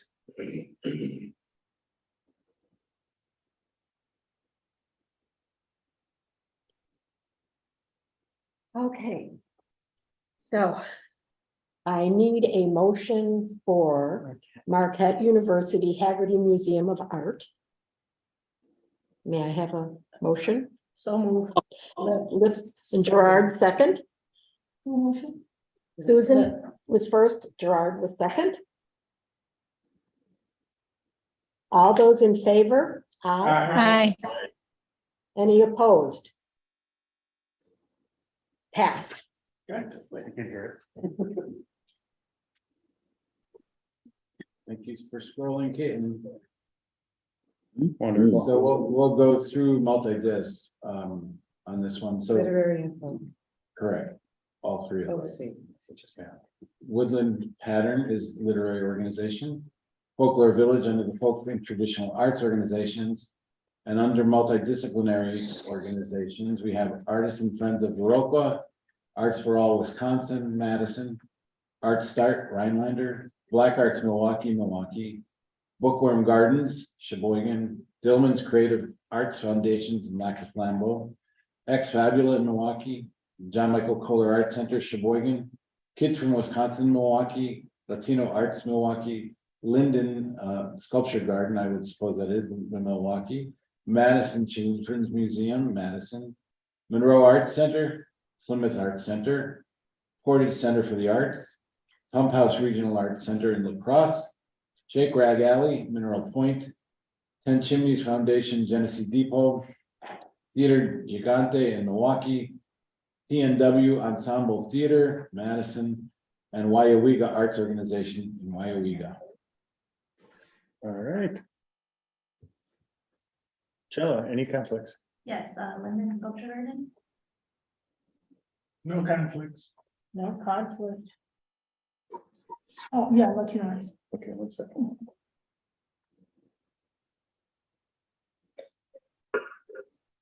No conflicts. No conflicts. No conflicts.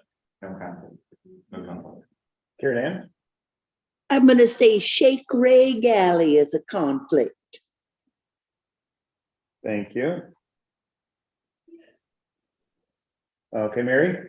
No conflicts. Thank you very much. All right, so we have a number of organizations here crossing multidisciplinary as well as literary, and what was the third? And folk. So if someone would like to make a motion for the recommendation of all of these excluding the Linden Sculpture Garden, correct? All right, Latino Arts and Shake, is it Shake Ray? Shake Ray. Shake Ray Galley. So a motion? I'll make a motion. So Mary Reinders, motion. Second lip. Susan Lip has seconded. All those in favor, please say aye. Aye. Any opposed? Aye. Hearing none, motion carries. Chilla, you want to depart? Only in Zoom can you move and decline your own motion. Exactly.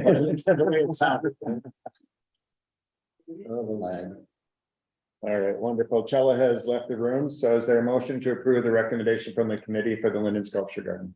So moved. Thank you, Gerard. If I'm going too fast, please let me know. Yeah. I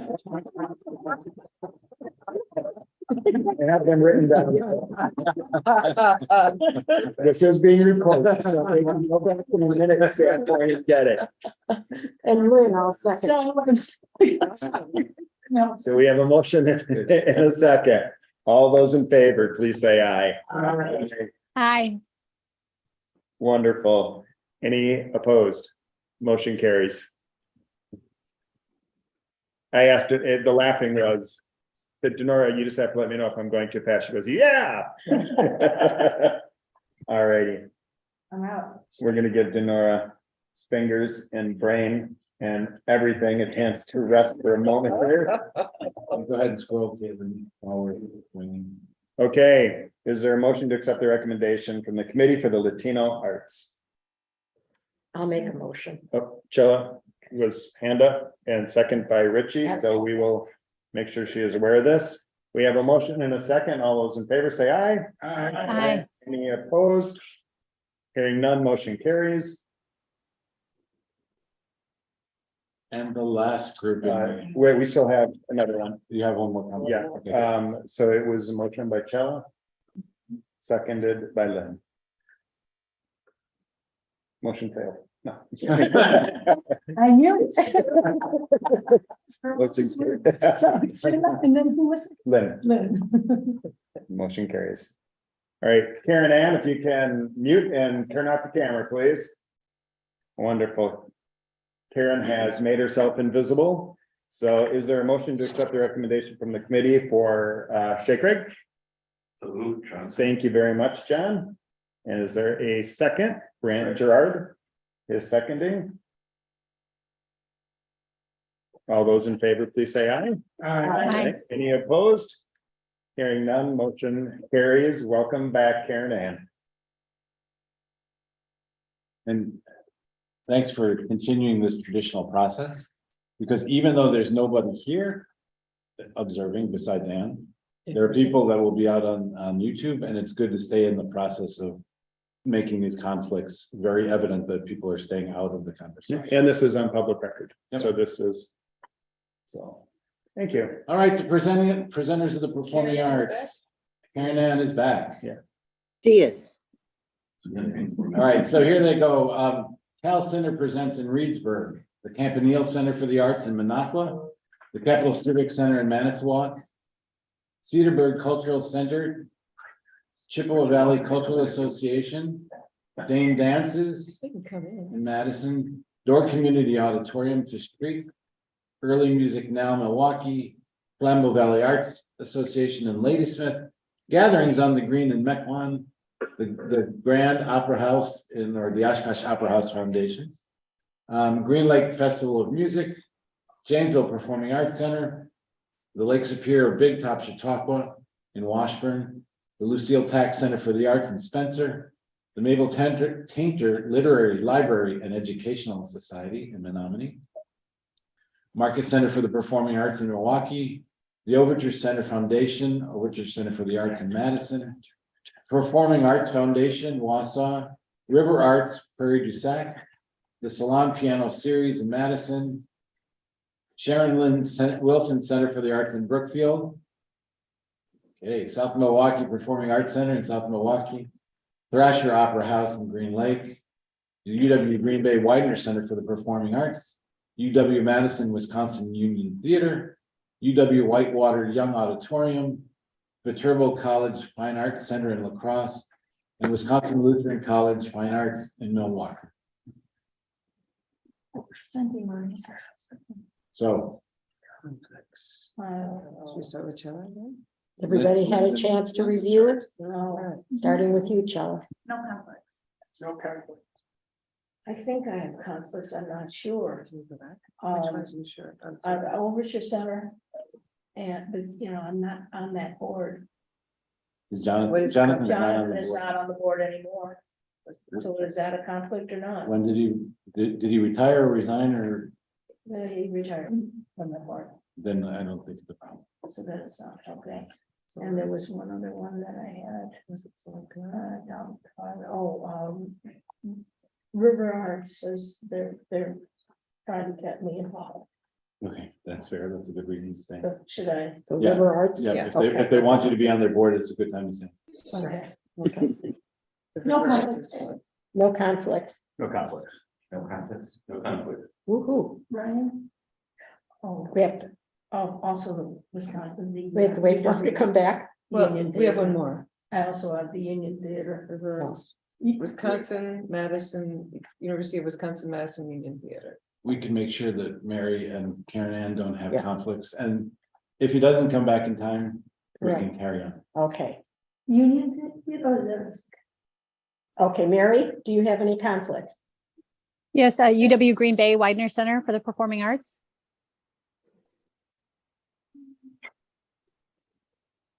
Karen Ann? No conflicts, Lynn. Okay, good.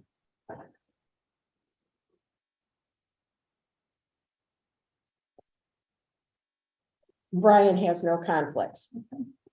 So. May we have a motion to go for all of them except for the River Arts and Union? Union Theater, UW. Union Theater. Okay. And UW Widener Center. Widener Center. I'm trying to read my own handwriting. Mhm. I have a motion to accept all of those. I know. Okay. Is it?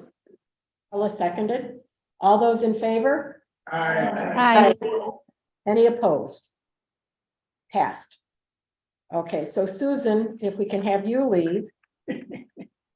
So we all right. It's a Union, and this is right there. Here. Widener? I can't, yeah. Okay, I who's can't even. doing, so is Susan all three of those? Susan's all two, and then Mary Reinders is that one. Mary the Widener? Mhm. Okay, with Susan out of the room, is there a motion to approve the recommendation from the committee for River Arts and UW Union Theater?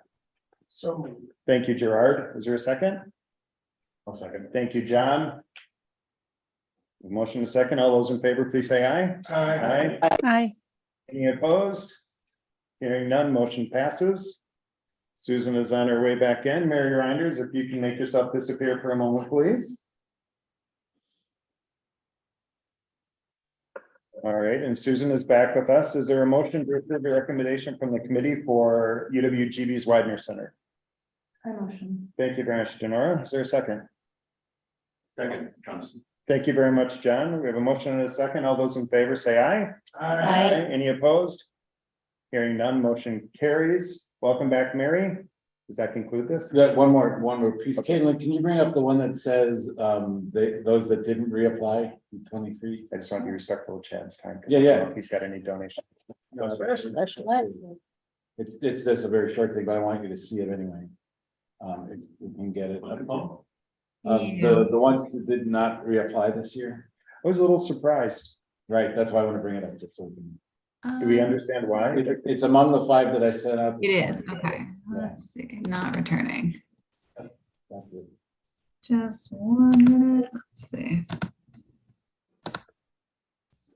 There you go. Yeah, I just wanted to point out, these folks did not reapply this year. The Feast of Crispian, the Fox Cities Performing Arts Center, Coty Dance Company, Madison Choral Project, Menominee Theater Guild, Shell Lake Arts Center, and the Treehouse Theater. We'll find out why. Yeah. In some cases, it's executive leadership transition. So in that transition, they decided they don't want to participate. In some, I'm guessing at the top end of this, which would be the Fox Cities, and it's only a guess, it would be, maybe we don't want to go through all the work, get the grant this time. Though what's interesting about that is it was an interim year for them. So it may not be that, I don't know. So just so you know that what makes this good for us is that we have this many who did not return. We have almost an equal number who are new to the mix. And so that'll make it easier for us to absorb them in the short term. Wonderful. That's it. Thank you, Bill. Thank you, John. Thank you, panelists. Thank you, Karen. And we'll welcome Patrick Rath from Yes. UPAth into the room. Yep, and Chad will be here, and as soon as we Chad tell will him be he's here. ready. So, well, let's tell him we're ready, but let's grab our lunch because it's a working lunch. So go ahead and grab whatever you like and we'll sit back. Fast and furious, not long. So I, it's I smart. would, I would be doing that anyways, just for my own edification. Well, it works out great. Well, my, I mean, not that I want to do it all the time. Right, yeah, it's good. Because I can't take a break if I'm doing it, but I'm doing it for myself, I can stay for a few seconds. Right, exactly. Well, the smartest thing my mother ever told me was. Yeah. Ahead of her time. Boat landing.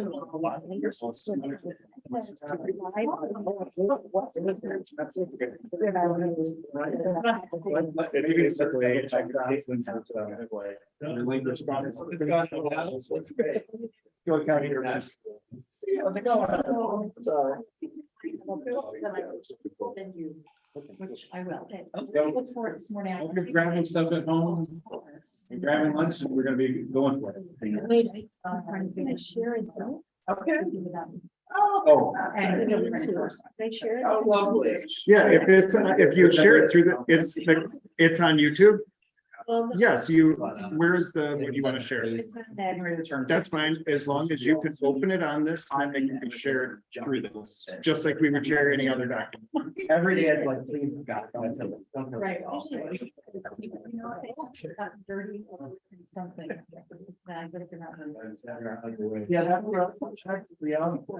So he took, I made a diver on it, it's basically, I mean, goose egg and I'm like, and then turned back to the Right, pool. so last year. It's like, I can try. That's You know,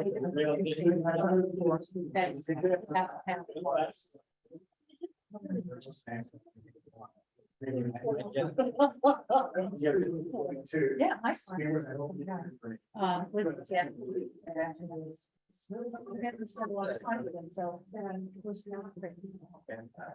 And how many teenagers do you have in your house right now? I'm going to try next week, our Danish students will be back to spend the week. So we'll end up having two then, but we only have one. I know, it's really fun. Yeah. Keep it busy now. To make a long story short, I met a Dutch woman. I went to go see her, and said, and her son. Again, something on snow. I mean, he could tell them. Really mad. So he came to. So. It's summer, and he. Divorced already, he has a very nice American girlfriend right now, so. So yeah, so it's that kind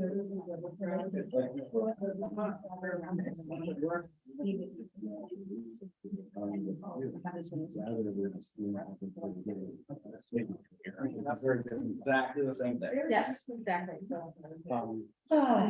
So I can't wait to hear about your stuff. Yes. That's in part.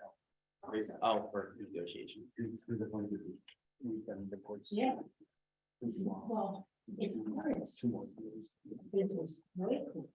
Are they going to- because they're going on. One is going to. One's trying to- Oh, there you go. But I just wanted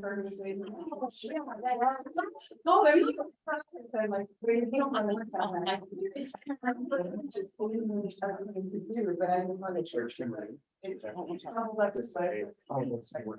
Negotiations. I have. It's saying you I are- Yeah, well, And they said, no, we have everything on what we do in there. One of the board members was before that. And the board members are 20 years old, so I would get- and. It's interesting because. And they were sort of trying to amend this to create collective bargaining. Thank you. Well. it's good. So I read that down. For you. Sorry. Okay, let the members know this. Those were new. We just got some. That's all you need to do. Or their provisions, if they want. I did my, when I was thinking, that's exactly on my head. But to provide the person. From. This is why. Oh. Congratulations. On the first. You. I just. So we started.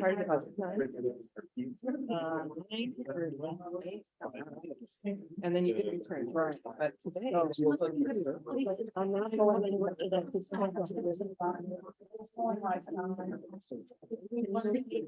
Your reasonable time to be your. Like, who's paying for this? How do we survive? Yes, I would think. I'm okay with talking about. Then what I did was I went on the.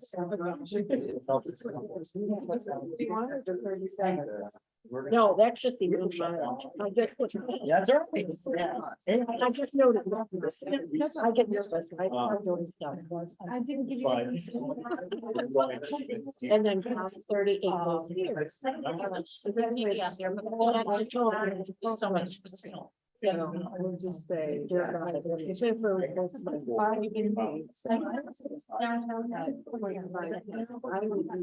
Okay, good.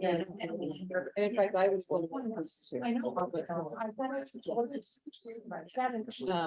And then you. Because you're. Right. Okay, so I'm gonna leave, well, whatever. Curious as to what we're watching. I'm gonna leave. Every day.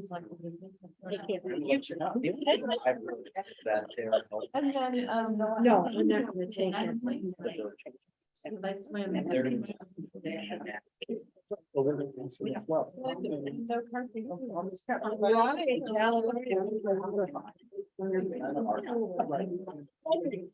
Right, but I'm not.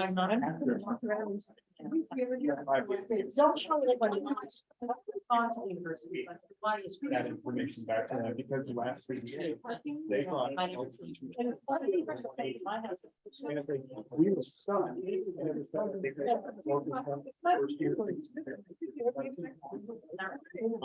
Now they want to have the second bite of the apple. Yeah, but now we're gonna.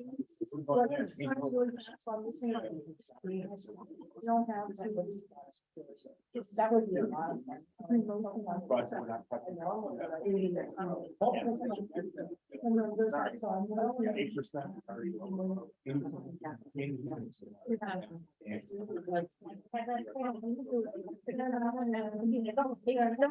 No, I'll let you guys, I'll let you know. It's interesting the sequences in this negotiations. We got usually in the order. I was saying, yeah. Then I'll tell you about.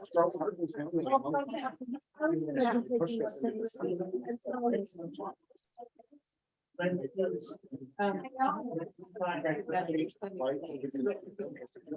then I will edit.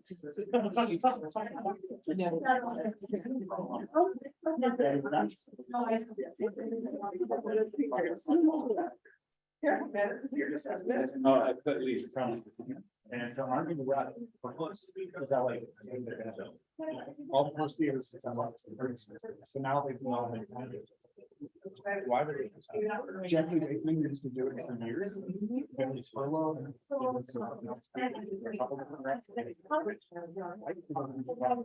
Take it out of my basement. I don't know what it was.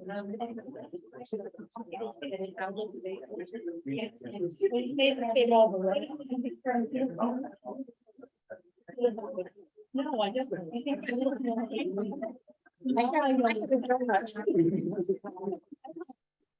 It's on full. It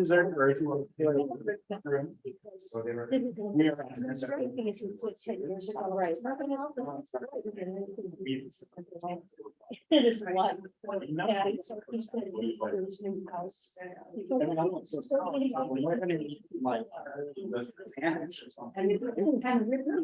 Okay, you guys, this is. Do you want to do this? Okay, you guys, excuse me, John, you guys, this is a working lunch. All right, this is a working lunch and we're very thankful. Chad, thank you very much for hosting us. The meal was coordinated by the rep. If you understand the policy and whatnot, thank you for living within our budgetary means and statutory requirements. For what it means to help us with something like this. I used to work for the federal government, so. Yeah. So thank you very much. I'm sure you guys have seen the news. If you have not, Milwaukee Rep's got some amazing news. And I thought this could be the best place we could meet, especially as you just went public with your wound. So, thanks for having us and thanks for all that you do for the arts in Wisconsin. We're pleased for the opportunity to give an update on what's going on at Milwaukee Rep. And if you don't mind, I'll dive in. We have about maybe 15, 20 minutes of slides and ask questions along the way. Sound good? Yeah. Okay, great. So back in 2017, 2018, we were doing some strategic planning and we were looking at what the company is going to be in the 21st century. We're actually in our next year, we celebrate 70 years. And so through that process, we really zoned in on 5 things that we think that we can do really well. The first is to continue to bring together diverse communities in southeastern Wisconsin for a shared live experience and provide opportunities to build empathy and understanding. The second is to continue to grow and strengthen Wisconsin-based talent. So you probably know we bring in talent from all over around the world, but we also have a lot of talent here that we nurture locally.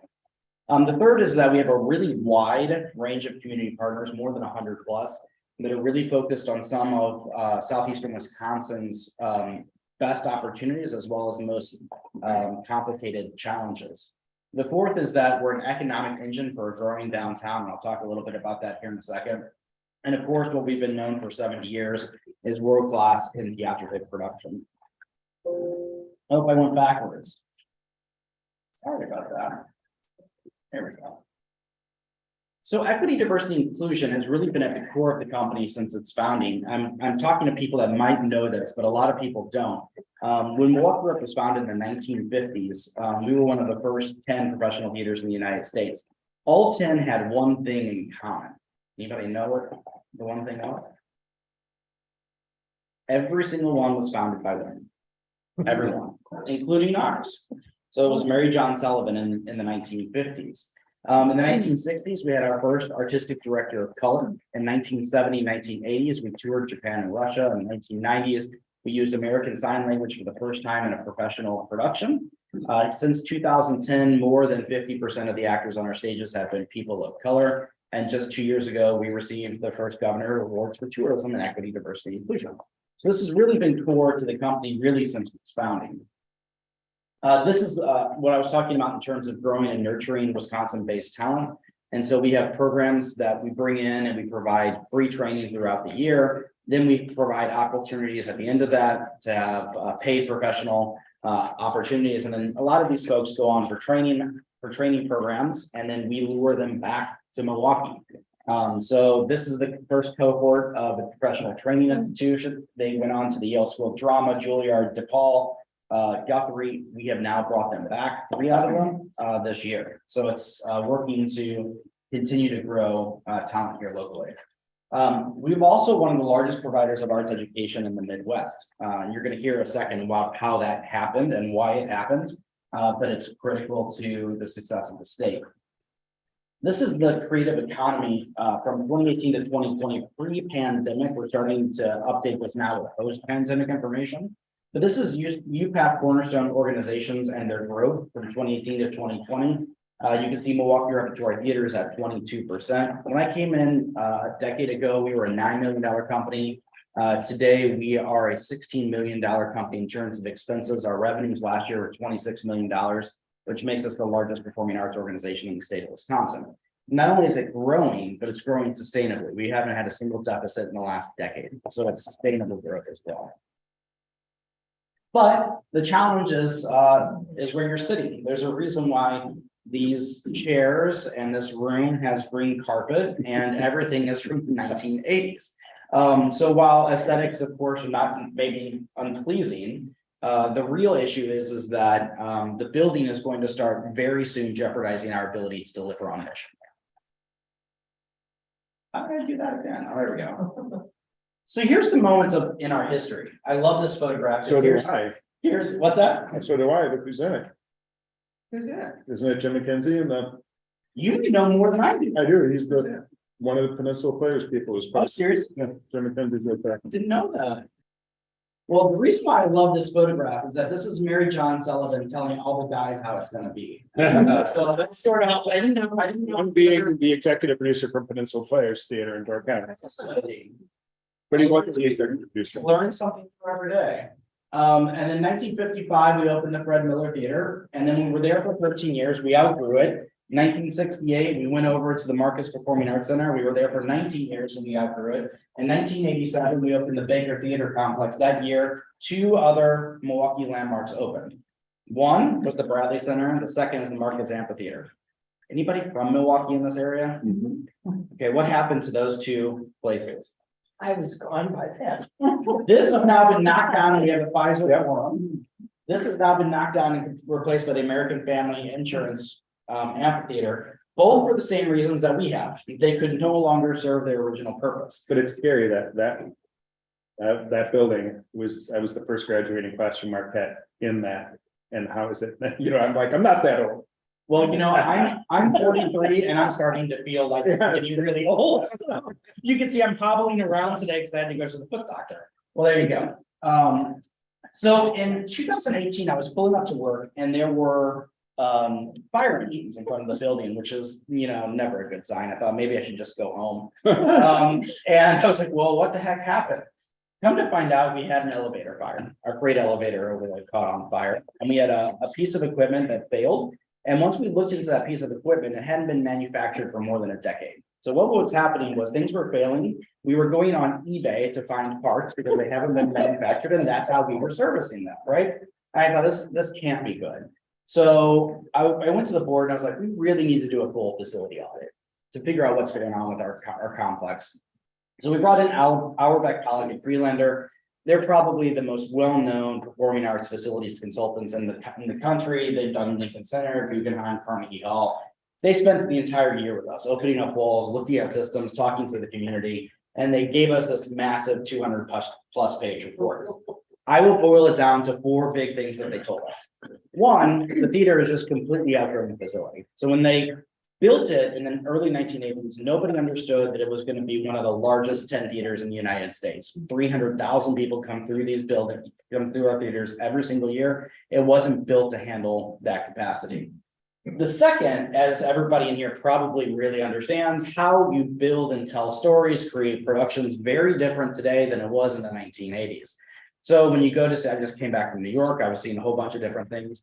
Video design, huge part of it. Automated technology, huge part of it. None of these things we have. And in fact, when designers are coming to us, if they are under the age of 40, for the most part, they're working on technology that was put into this building before they were born.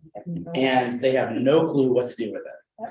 The third is that this goes to the elevator fire. Even with dedicated maintenance, all systems need replaced. And the fourth is we're a talent-based business. So one of the reasons why we're successful, probably the primary reason, is that we bring in the best talent from around the world, and we have the best talent here in Wisconsin. If we don't have a facility that can support that talent, they will go elsewhere.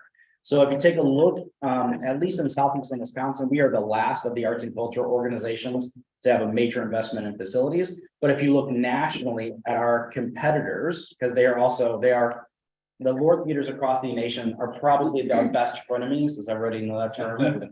We are both friends and competitors. We're competing for talent.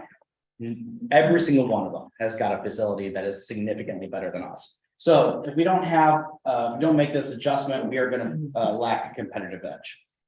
There's also some really weird operational challenges in this building. And the first is that because it was built in the 1980s, which was when arts education was actually happening in the schools themselves, we have no facilities for students here. We have no classrooms, we have nothing like that. So we bring in 20,000 students annually, and there is zero place for education or programs such as that. The second is that it's nearly impossible to serve persons with disabilities. So back when I was hired, you didn't get my job unless you were anointed by Betty Quadracci. So one of my first interviews was with Betty, and I went to the theater with her. And she was in a wheelchair because she was suffering from effects of polio as a child. And I saw her go into the theater that is named after her.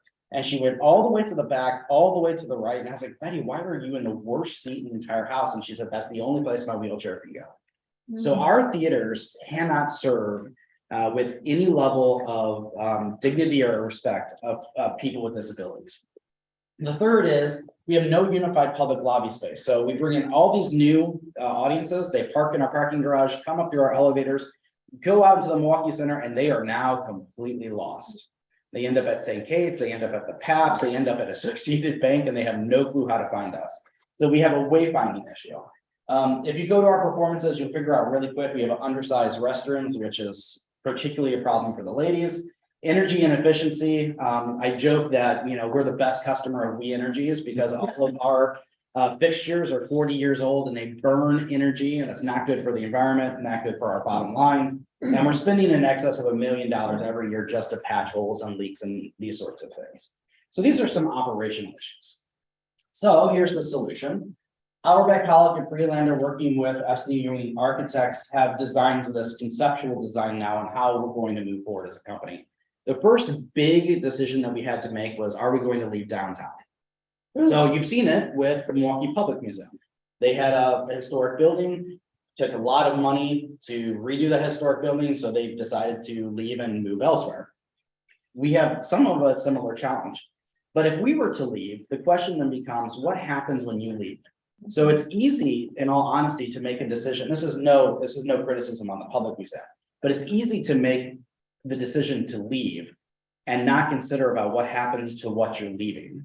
So for example, when the Milwaukee Symphony Orchestra opened the Bradley Symphony Center, 24 weeks were now open at Eline Hall in the Marcus Performing Arts Center. If we were to leave our current spot, 150,000 square feet of empty space would be in downtown Milwaukee. You can't knock it down for anything else. It's a historic landmark. It's not going to be reused. So the first question was, can we do everything that we want to do and stay in location and repurpose some things that we have now? So Auerbach College of Freelander had also come back and said, whatever you do, please don't leave, because this was an 1898 historic power plant. And the bones of it, you can't even build anymore. Basically, if a nuclear bomb was to hit Milwaukee, it would be the cockroaches in our building that would survive, right? So they were like, please do not leave your building. So the first challenge we gave the architects was, can we grow? Can we solve all of these things and still stay in downtown Milwaukee? So we were able to answer that with the Associated Bank Theater Complex. This is the Well Street entrance. One of the first things I just want to point out is that this is the 1898 structure. This is new. This right here is a loading dock right now. And so I'm going to show you the ground plan here.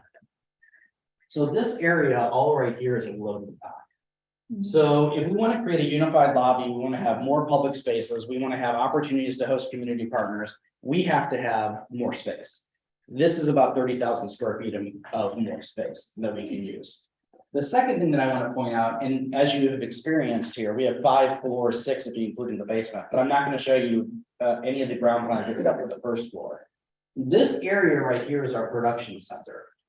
Our production center is now inadequate for what we do on these stages. In fact, because it's inadequate, oftentimes our studio theater is co-opted to create another production space. So if you ever wonder why we only do 2 productions in the studio theater, that's because 6 months out of the year, it's another scene shop, right? So we're going to move this entire production center offsite, probably into Wauwatosa, have a 35,000 square foot production center. We don't need to build in downtown. And we can bus everything in once it's complete. What this allows us to do now is to create an education and engagement center for the first time that can accommodate all the children that we have. The dressing rooms are now over the stage itself. So if you've ever gone to one of our productions and you're like, why the heck don't they fly ceiling? We don't have a fly space because the dressing rooms are on top of our theater and the costume shops are on top of that. So if we want to have a fly space, we've got to move all of that out. The other question is, if you ever wonder why we have such a deep commitment to equity, diversity, inclusion, and you don't see any actors on our stages with physical challenges or disabilities, that's because you cannot get to these dressing rooms, right? So if they're on the first floor, we can start hiring more actors with physical disabilities as well. So moving the dressing rooms down, having an education engagement center, re-co-opting the studio theater to actually be a theater, these solve a lot of our problems. This is the new ground level lobby and welcome center. So here's the historic building. This is the big loading dock. It's 3 levels. It's going to have a skylight at the top. It will allow people now to have a ground floor entrance to the Powerhouse Theater itself. So there will be a lot more accessible seating as well. And it also allow people to drop off on Wall Street and do valet parking because people love our parking garage. So the #1 complaint I get is about parking. It is crazy. And yeah, it's the one thing that we cannot change as well. So for the first time, we're actually going to have a donors lounge as well. Our donors lounge now is what is a Wisconsin polite word? I can quaint. Is that a good? Is that a good word to use? It's quaint. It can hold about 5 people comfortably. And so the Lubar Lounge now is going to be able to hold up to 125 people. It's going to be on the 3rd floor. It's going to have access to all 3 of our theaters. It's also going to be outside of use for donors for performances. This is primarily the space we're going to give to the community to use for free for things like this. The Wisconsin Art Corps wants to come and meet, that would be a place to do it. This is the new Education and Engagement Center. This is going to be the entrance to the Education and Engagement Center. It's also going to have its own dedicated performance space. So right now we have 3 shows in pre-production, 3 shows on our stages, and 3 shows in rehearsal at any given time. So we're working on 9 productions at any given time. We have 3 rehearsal halls. So if our education department comes in and goes, I really want to do this class, we're like, fine, you can do it between 1 a.m. and 3 a.m. on Wednesdays. This is now going to be completely dedicated to their programs and their performance spaces as well. It's also going to have multiple classroom spaces so that we can handle classes as well. We think this is integral, not only we all know the value of arts education, obviously, but coming post-pandemic, and you're having students that are way behind in literacy, social emotional learning, all these great things that theater education does, this is going to be a huge way of helping our community pull out of the pandemic crisis. One of the most underutilized space that we currently have is the Riverwalk. It's this beautiful area. We can use it for 8 months out of the year. Associated Bank is making some major investments in its outward facing areas as well. So we're going to do that. This is going to be called the Northwestern Mutual Riverwalk in honor of a gift from Northwestern Mutual. It's going to have an outside entrance to the engagement center, also have access to our theaters on Wall Street. I think this is sort of fascinating. So this is the 1898 Oneida Street Power Station. In 1987, we converted it to the theater complex. In the early 1980s, Mike Bolger and my predecessor, Tonin O'Connor, went to We Energy CEO Charlie McNair, and we tried to buy this building. And Charlie said, well, hell, why don't I just give it to you? He not only gave us the building, he gave us the entire city block. And so what happened in the development of this was we sold out parcels of this land to Trammell Crow, who developed the hotel and the office building. used that money to create the Baker Theater Complex, opened in 1987. If you haven't read it, Tony O'Connor wrote a book about it, and it's fascinating about public-private real estate development.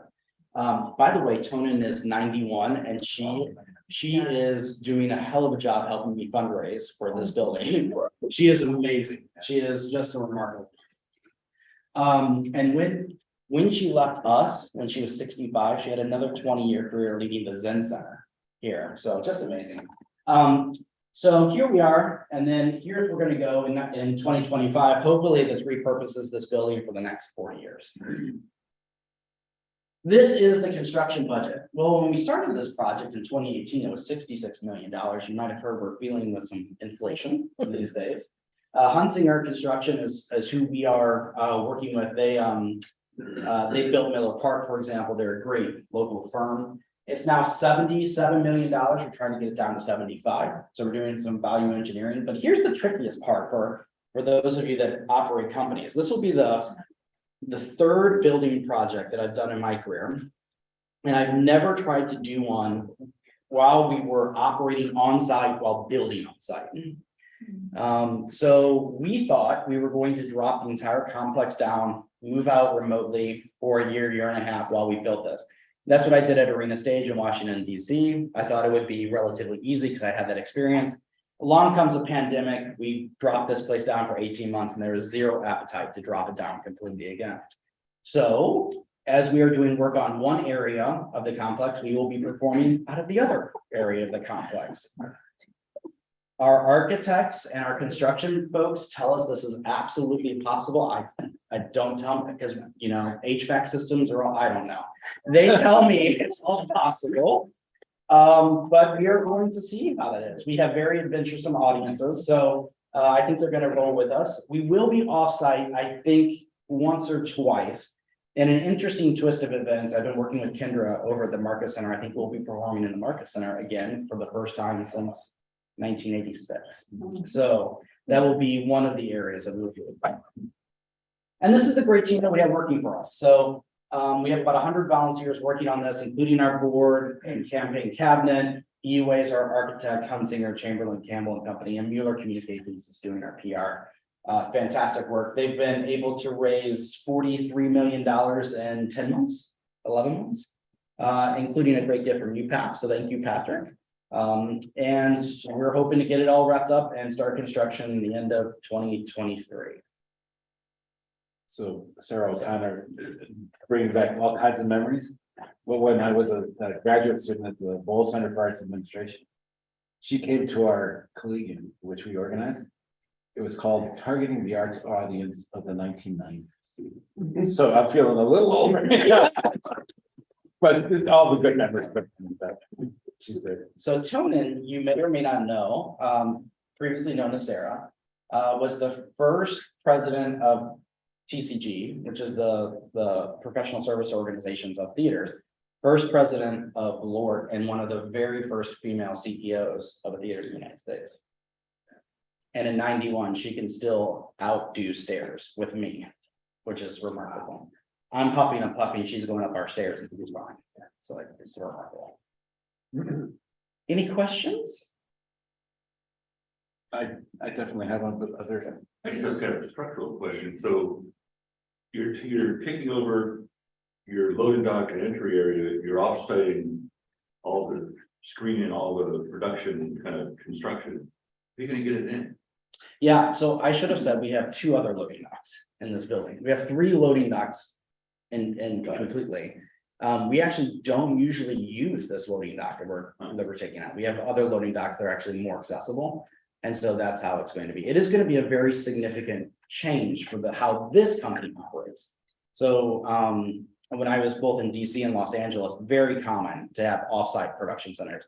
This company is very much used to being able to walk down to the scene shop and look at something. A director go from down there, and so that's going to be very different for us. So I think it's going to change some of our culture, but I'm not concerned about the logistics of doing that.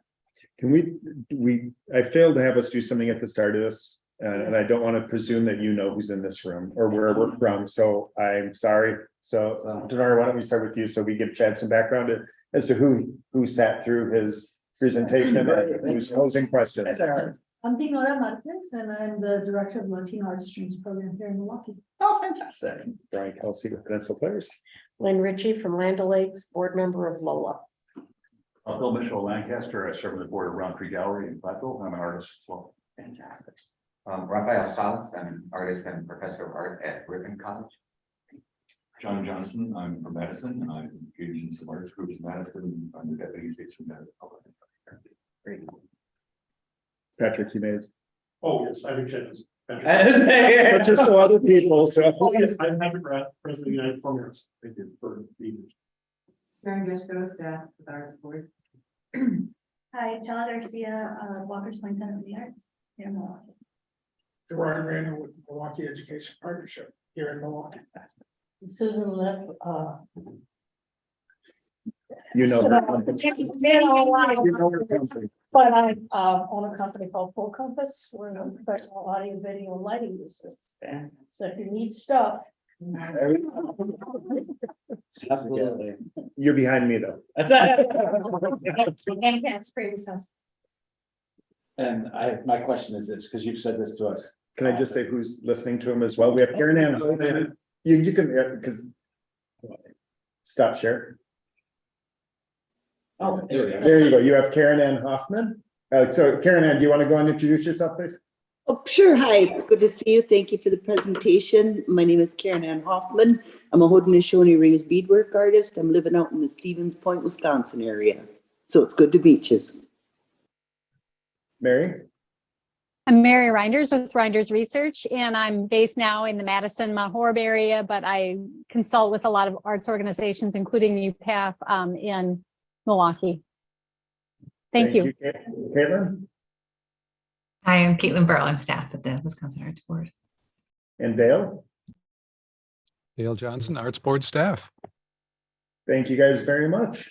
So sorry I didn't do that sooner. No, for you. that's Now you great. know who's in the room. Thank you for working on our behalf at the state level and everything you do. So But thank you for what you did in helping with the 1310 process as well. I mean, I had some frustrating conversations with legislatures who should have known that, but Well, we're going around again, so we're about 147 for short again, so we'll be back in. you know, the state only has $9 billion in surplus, so. Something like that. but 6.6. 6.5 or 6.6. Oh, I heard from Impact that they found Maybe another just $3 keeps billion going. or something. We'll take nine. Yeah. 9 billion among friends. You know, it wasn't whatever it is. you know. Exactly. But it actually leads into the question, or asking you to comment on something you are very eloquent about talking about.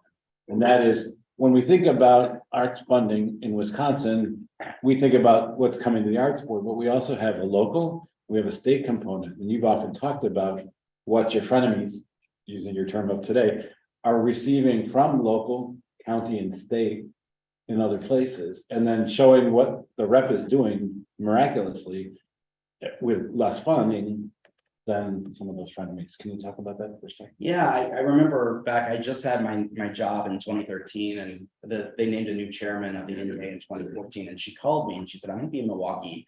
Let's have dinner to talk about what you're finding about, you know, in Wisconsin arts. And I was like, sure. And I gave my first off the hand quote to Milwaukee Journal Sentinel. And they're like, well, what would you like the new chairwoman to know about Wisconsin? And I was like, well, I'm going to talk to her about the abysmal state of public support for the arts in the state of Wisconsin. And that was my quote. And man, I caught some heat from that because I thought it was generally known. Because this is not new. I mean, this is not, and I talk about it quite frequently now. And so way back in the day in Washington, D.C., I was at Americans for the Arts. And so part of my job was to use the Arts and Economic Prosperity Study to do lobbying at the national level. And that's how I got to know George and Ann, actually. And so I knew at the state level the challenges in Wisconsin. And I knew how hard, particularly Ann, had been working at it and trying to figure out this. I didn't know at the local level that if you look at the National Assembly of Local Arts Agencies, the city of Milwaukee itself is the worst of the worst, and the county is the worst of the worst. So we're dealing with a situation in terms of per capita public support of the arts that literally the largest 60 metropolitan areas in the United States, we are at the bottom. And at the state level, we are at the bottom. And so what that does, and you're going to see actually Patrick and I were talking about this earlier. Patrick's gonna show you some data for comparables. One of those comparables is our theater in Minneapolis is the Guthrie, the theater that we're most comparable, and the Goodman is in Chicago. And we're talking millions of dollars. So every single year, we write this great big check to the state for, that's another thing. Like, I had never heard of sales tax issues on nonprofit tickets before. One of only 6 states. Like, that I collects. was like, so wait a second, we send like $400,000 to the state every year and we get $5 back. Like, what is going on here? So it's a real challenge. And I don't want to talk to the political issue that is the state government, but we've got to figure it out at the state and the county level, because we're going to get our clocks clean. And you want to talk about competitive advantage. We have a really great opportunity right now to suck talent and audiences and everything else from the major metropolitan cities in the United States. They're leaving New York, they're leaving Chicago, they're leaving Los Angeles, and they should be coming to places like us.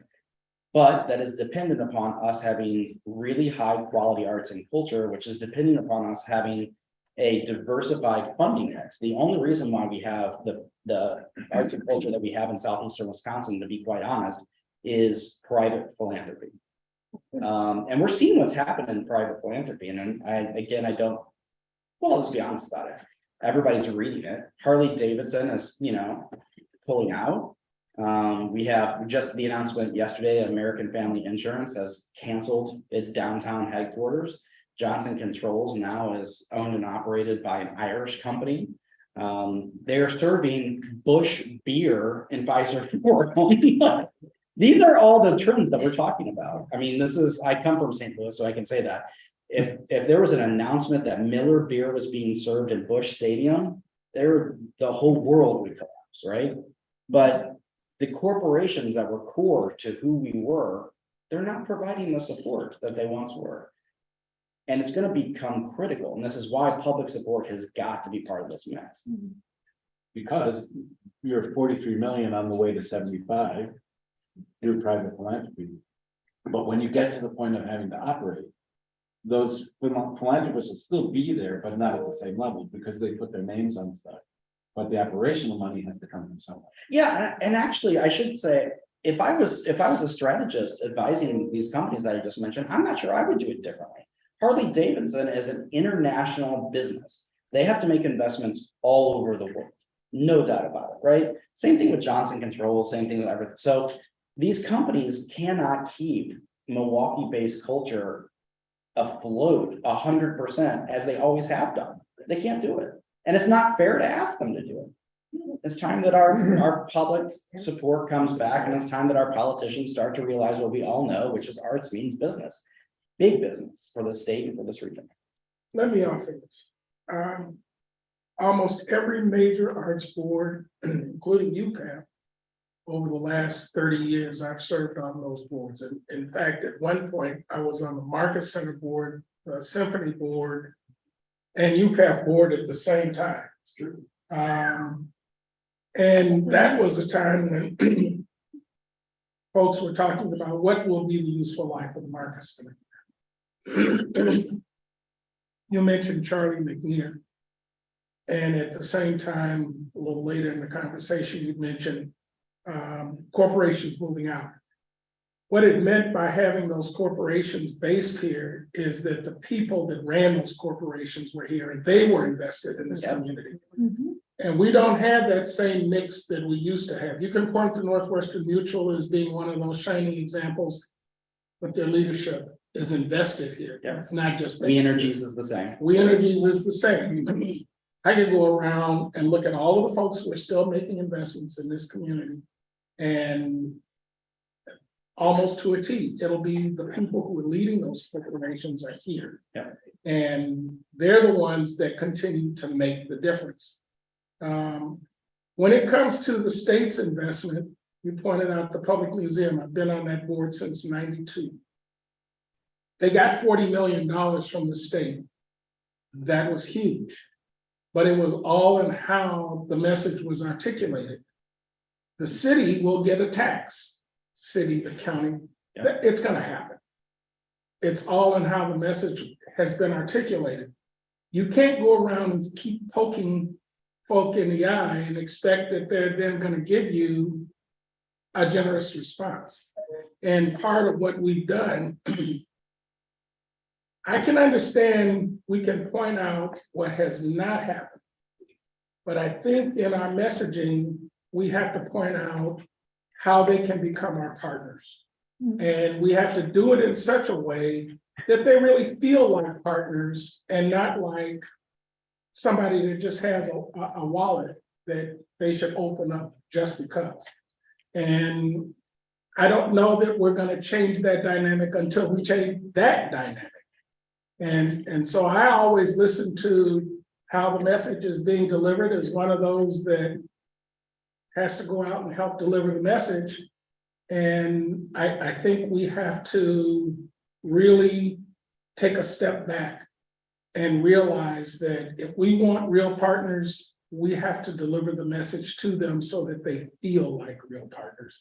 And that was the difference with the museum getting the $40 million. And that will be the difference with the county and the city getting the tax and working its way towards a better formula for shared revenue. I respect your years of experience, and I think we have a difference of opinion on this matter. I think there is room for both the carrot and the stick. I think that educating people on the truth is never wrong.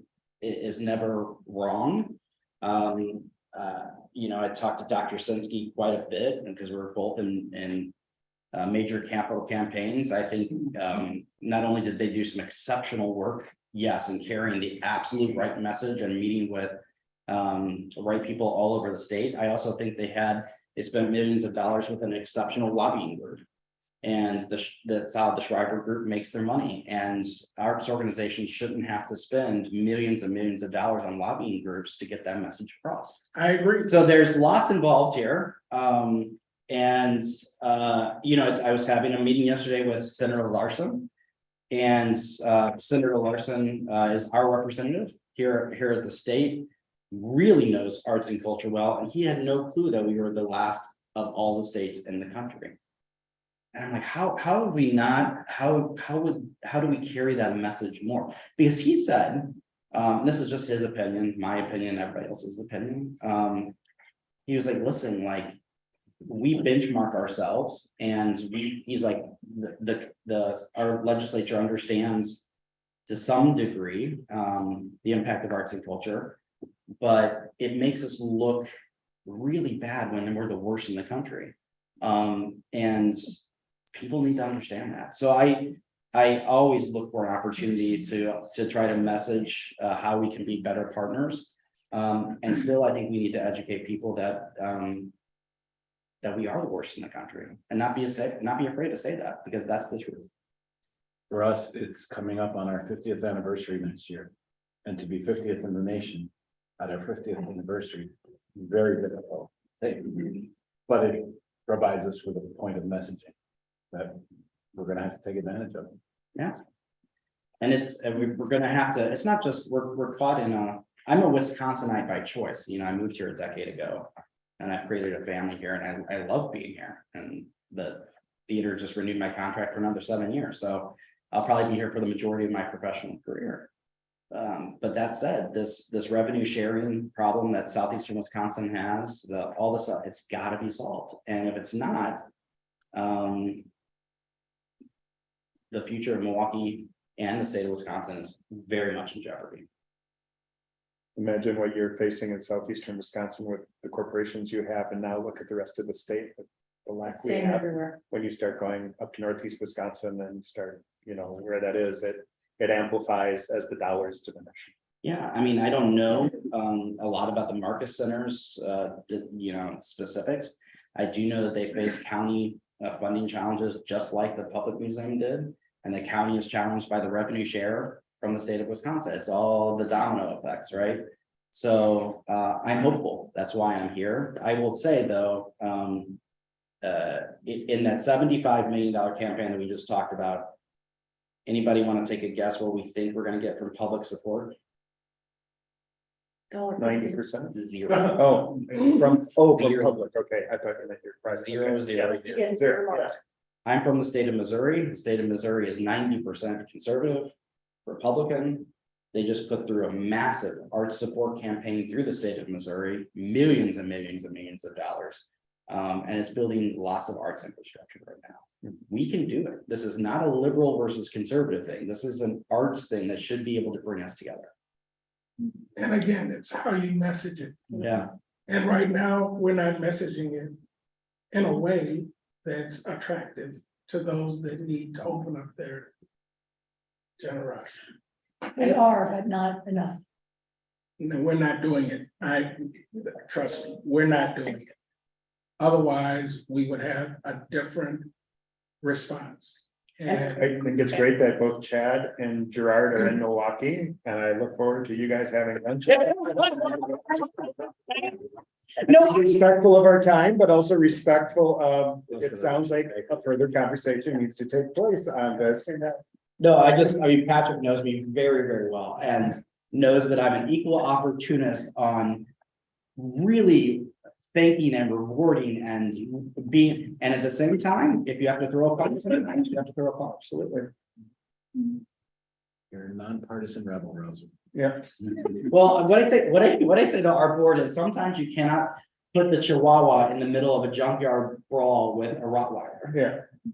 And sometimes you have to find your Rottweiler. And the arts needs its Rottweiler. Right? I don't know. I'm hopeful though. I'm still hopeful. Lots of cool stuff is happening. Very optimistic. So Any questions for Chad? Gratitude for your. Yes, absolutely. thank you too. And I would like to have one. I would. We'll make sure you have his contact details. That'd be great. And thank you for your service on all those, I mean, if you're serving on those 3 boards all at one time, at one point in your life, you had your hands full, so. I'd love to hear about the theater district thing too, but that's a whole other conversation. Well, that's actually, sorry, I don't need. No, That's actually a we're great good on time. That is us starting to figure out that with 11,000 theater seats in a less than a mile radius, that combined, we're talking about a similar size to like half of Broadway. Like that's a huge. And when we should be going to the mayor and to the county executive, and we should be saying, you know, those CARES Act funds that we've been trying to get our hands on that are going all over, that you specifically and individually can dole out. We have 11,000 seats that bring you hundreds of millions of dollars. And so let's talk about that. And so I think as I'll leave you with this. It isn't, I don't believe it's 100% partisan. So as much as we got $10 million from the state and CARES Act funding as well, that was delegated completely by the governor. The governor has a lot of power. And the governor has done some good things for the arts, and he also has ways to improve as well. So there's opportunity to work across both parties, and there's opportunities to improve, and I think we can deliver upon some great things that we got to move on. Thank you. I have one quick question. How many employees does it have? So in terms of full-time equivalents, we have more than 500. 500 full-time. Yeah, equivalents. FTEs, yeah. I have a quick question too. I mean, we talked about corporations, we talked about government funding for the arts. Talked a little bit about Clinton, but I want to take a little bit of the foundation. So the biggest foundation in Milwaukee in the state is the Bradley Foundation. Is the what? Bradley. Oh, you had to pick this week. I don't want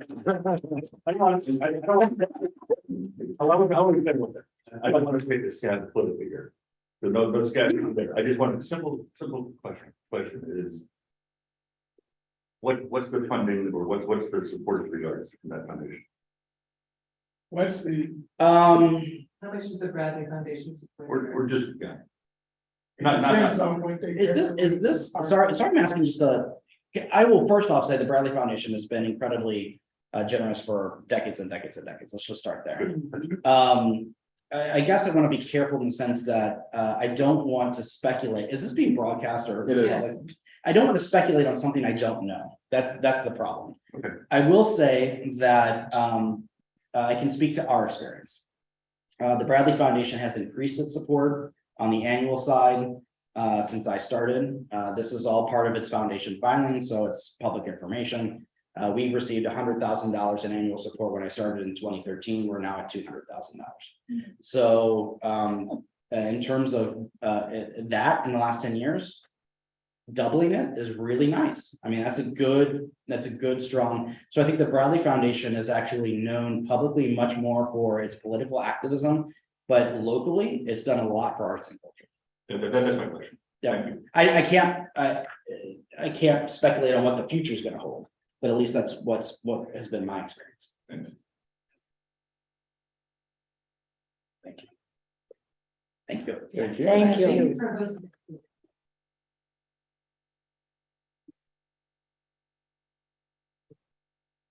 Sending you what Patrick's. Yes. Okay. I like hearing it. You set with what you have to do? Oh, you got it. Yes, I'm gonna swap out. All right, that's. Kelly there.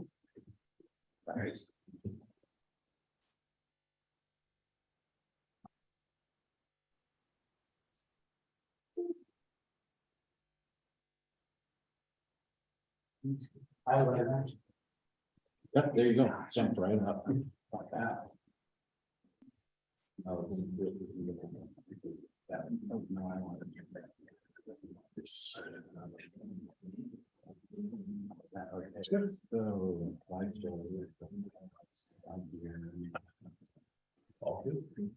And I got sure you share it. Yeah, so just bring your cursor down. Okay, so what I would do is hit escape, hit the escape button. Now go to Zoom. There we go. Now, there you go. And now share that screen. Yeah. No, not that one. It's the PowerPoint presentation. Which one is it? The green one. Yep. There you go. And now hit share. And We have then some links in there, so we. now you can go to the full screen on the bottom now that you're over where it was. No. There you go. What's that? Oh, yeah. There you go. Perfect. Wonderful. Thank you, Patrick. Thank you. First and foremost, I'm going to echo Chad's comments. Thank you. Not only for the invitation, George, your many decades of service to the arts in our communities, but all of your service to the arts is greatly appreciated. The voice that we do have across the state and at the Capitol is so very important for the arts in general. And as Gerard said, it's important that we have a shared message because you are implementers of that shared message. And we as a collective body, as individuals in the community, as companies, as foundations, it's our obligation to come together to elevate this voice. And I think we're at a point where we're going to demonstrate some of the information that we have here where it's a critical time. So with that, I'm going to give you a little background on the United Performing Arts Fund for those who do not know the role that we play. And then in context, the work that we're doing in conjunction with our members and our affiliates as we're going forward. So I have been with the United Performing Arts Fund for about 2 years now in this role. I started during this COVID timeframe, and it was actually a return for me back to the arts. I had worked for many years with the Milwaukee Art Museum, Milwaukee Public Museum, as Gerard mentioned as well, the Milwaukee Symphony Orchestra, and the United Performing Arts Fund before I went to a career in healthcare, most notably with Aurora Healthcare for many years. The reason I came back to the arts was this moment. We were facing probably the most transcendental moment for arts and culture at any point in time in arts and culture history. We are always faced challenges, but we have not faced a challenge in which we were closed for 18 to 20 months with no revenue, equaling about a third to 50% of our ongoing operations. Very few businesses can survive during that time frame. With that, there's also a solution. We need long-term solutions. We can't continue with what we've always done. COVID helped illuminate that for us and as we go forward. And I greatly appreciate the partnership with Anna and with George because we've been able to talk about this with the Wisconsin Policy Forum and other presentations to start changing the narrative, or at least some of that conversation context. So with this, again, United Performing Arts Fund this past year is funding 47 organizations throughout southeastern Wisconsin. We have 14 wonderful member organizations that represent the best of music, song, theater, and dance in our community. These institutions, as you see, are cornerstones, are represented these 6 organizations, really that reflect the cultural pillars of our community. The member groups as well offer that diversity of thought, of art form that really extend out to the community. The fact that we have this great cultural ecosystem is so very important because it makes artists that can have a livelihood in our community. Chad alluded to that. People who are on the coast right now, when they were also shut down and could not find work, they have artists in Milwaukee who are saying to them, come here, I own a home. I have plenty of opportunities, and they're great creative opportunities with some of the best people in the world. These organizations, for instance, First Stage is the largest of its kind in the United States. Florentine Opera is one of the top 10 opera companies, maybe not in production volume, but certainly in scale and quality and the work that they're doing in exporting opera to the rest of the world. Milwaukee Ballet, again, one of our top 50 ballet companies in the country. Milwaukee Rep, arguably in the top 10 and growing even more at this point in time. Milwaukee Symphony, the top 20 of orchestras in the country. And Skylight Music Theater, a very unique gem in our community that continues to put together this wonderful kind of entertainment value back to our community. That's of course focused on our artists in Milwaukee. Our member groups, as well as you see that, is that ecosystem. The fact that we have artists have these opportunities to be with the Chamber Theater, to be with Next Act, they're also on stage at the Milwaukee Rep. In fact, when we see something like the Christmas Carol coming up here in this next week, actually just started, right, Dad, this past week. Matt Daniels is the lead role for Scrooge. Matt Daniels is also the lead of First Stage's Young Company. He's also going to perform with Skylight, with Chamber Theater and other organizations in this community. The rest of our organizations that we fund really reflect more of the diversity in our community that we have in the arts. And 20% of the organizations we fund are led and predominantly served by BIPOC populations. It's something that we're looking at for the future, just like First Stage 20 years ago was a smaller up and coming company. What are those companies today, especially from a diverse lens? Where will they be in the next 20 years and how can we help be a partner in that growth? So with that, all that excellence, these are a few things that we've been sharing this past year about what these organizations mean to the local economy. When we aggregate our businesses of UPAP, our members, we're a top 100 business in this community. And Chad just referenced the MK Theater District, the announcement of that. There's $60 million plus in revenues each year just from these organizations alone. We have the theater district. You combine things like PAPS and like the Miller High Life Theater and others. It is sensational about what we do in terms of bringing people into the community. Our member organizations bring in 700,000 of the roughly 2 million that the Milwaukee Theater District brings together. In comparison, the Milwaukee Bucks, championship organization, their entire season of attendance is 700,000. So we started thinking about the impact that theater and culture is having in driving people into our communities, into the nighttime economy, and the spending that comes with that. It is exceptional. We use the AEP study for what we have for Americans for the Arts. The last one was in 2015. We're trying to get some new data and move that forward here as we look at about roughly that $80 million spend. With all that being said, we have faced an incredible difficulty over the last 3 years that is not going away. So on the basic kind of math, as we look at it, the revenues of our member organizations was roughly $58 million back in 2019, pre-pandemic. As we look at 2022, it was $53 million. You might say it's $5 million.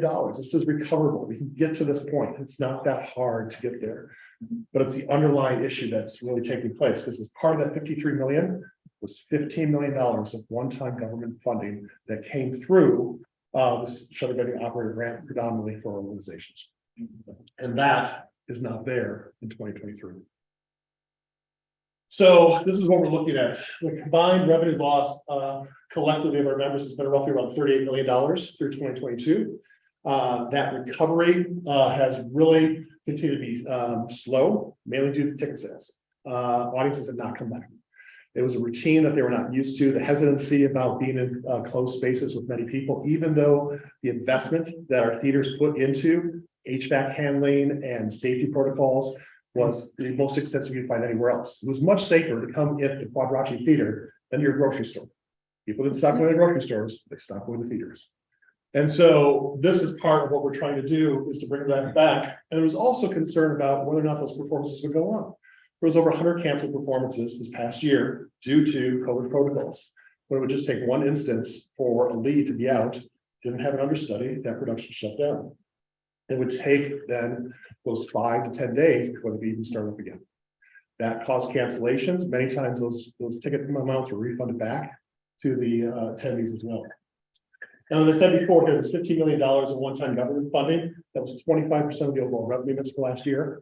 That needs to be made up this year and beyond. And right now, some can and some can't.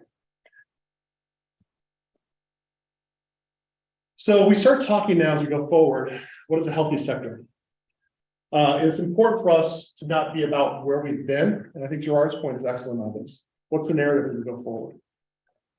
This is about the future of the arts community, arts and culture as we know it. Not where we've been, not what caused this, but how do we change the result of what we've learned?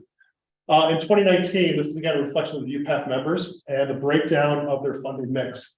You see the examples of earned, contributed, UPATH distribution, government funding, and then investments that we have here. We showcase here a model healthy sector. And this is loosely based on the example I'll show just in a minute of Minneapolis. But a healthy sector may look something a little different. Your earned dollars may be more around 36%, contributed might be equal to that, but it's this other section here of what that means. Now, UPATH is unique in southeastern Wisconsin. We have a 55-year history of being part of our organization's financial model. That's not true for every part of the state. I believe there's good models like that to be in other parts of the state. I think communities want to give back to the arts in a private fashion. But at the same time, government and investments also need to change significantly for this mix to work. Yes. Can you define the category of investments? Investments is typically return from your unrestricted assets, your endowments, things like that, reserves, anything along those lines.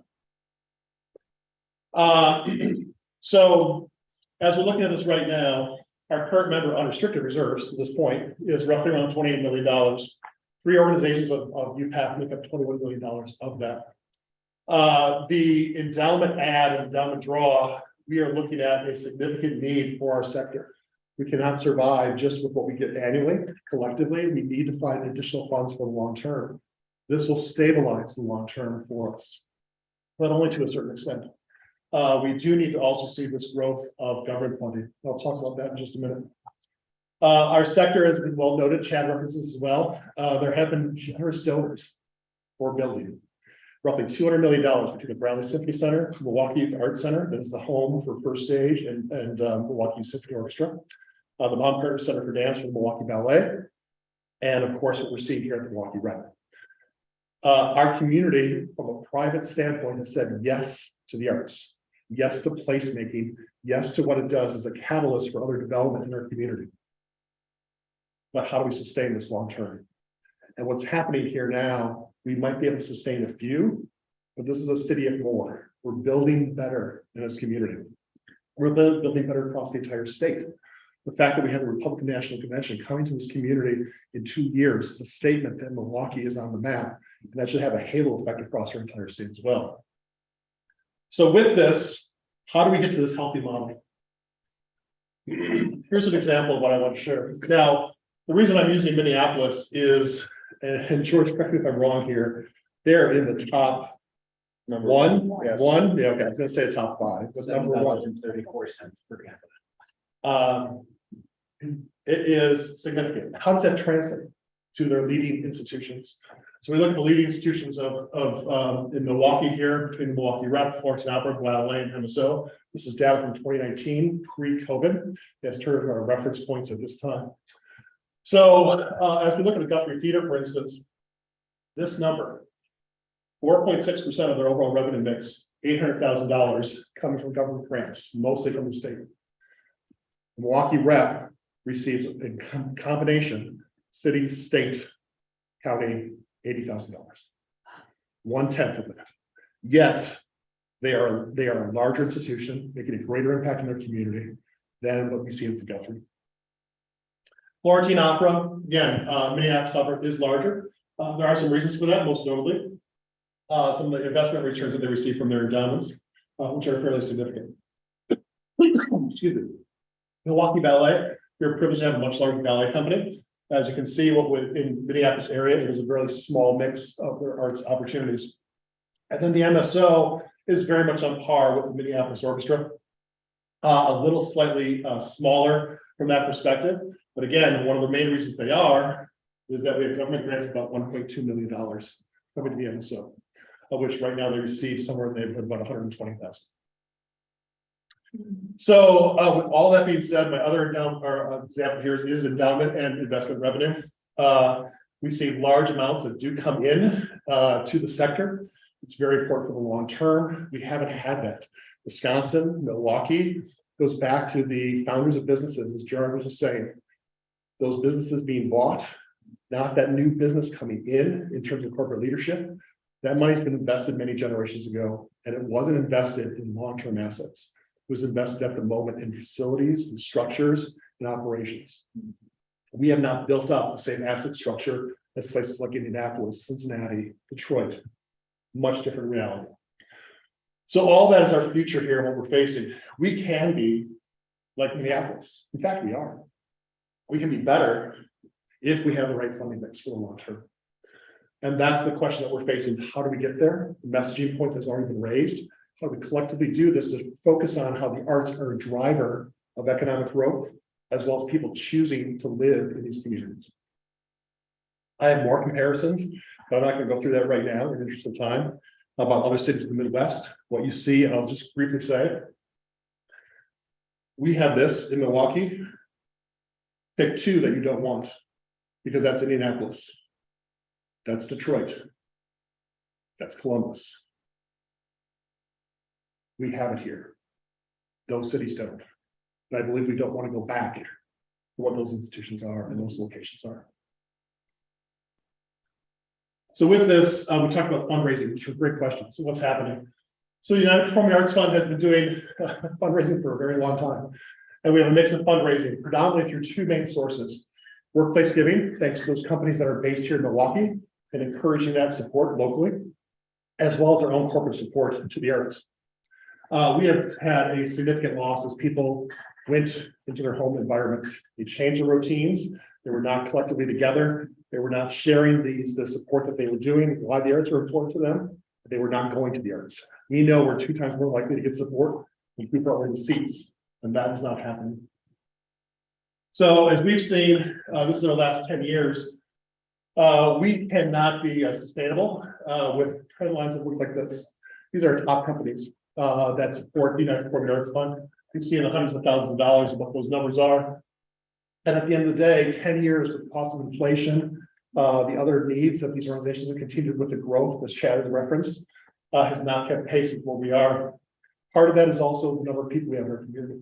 We do have less people at these companies, and those companies continue to change their workforce. Their leadership is changing as well. They're not here in Milwaukee. And that is a significant loss, not only here, but it's a significant loss in Green Bay, Fox Valley, and in Madison as well. So as we look at the next few steps here, this is corporate giving. Very similar, in which the largest companies in the Milwaukee area have been relatively stagnant in their total giving over the past 10 years. That is a reflection of other needs in the community, but also the pool of dollars that they had available that they put into their philanthropic resources. Those pools don't grow that much, and they grow when there's a need. Now, they have funded many of those asset investments that we're talking about.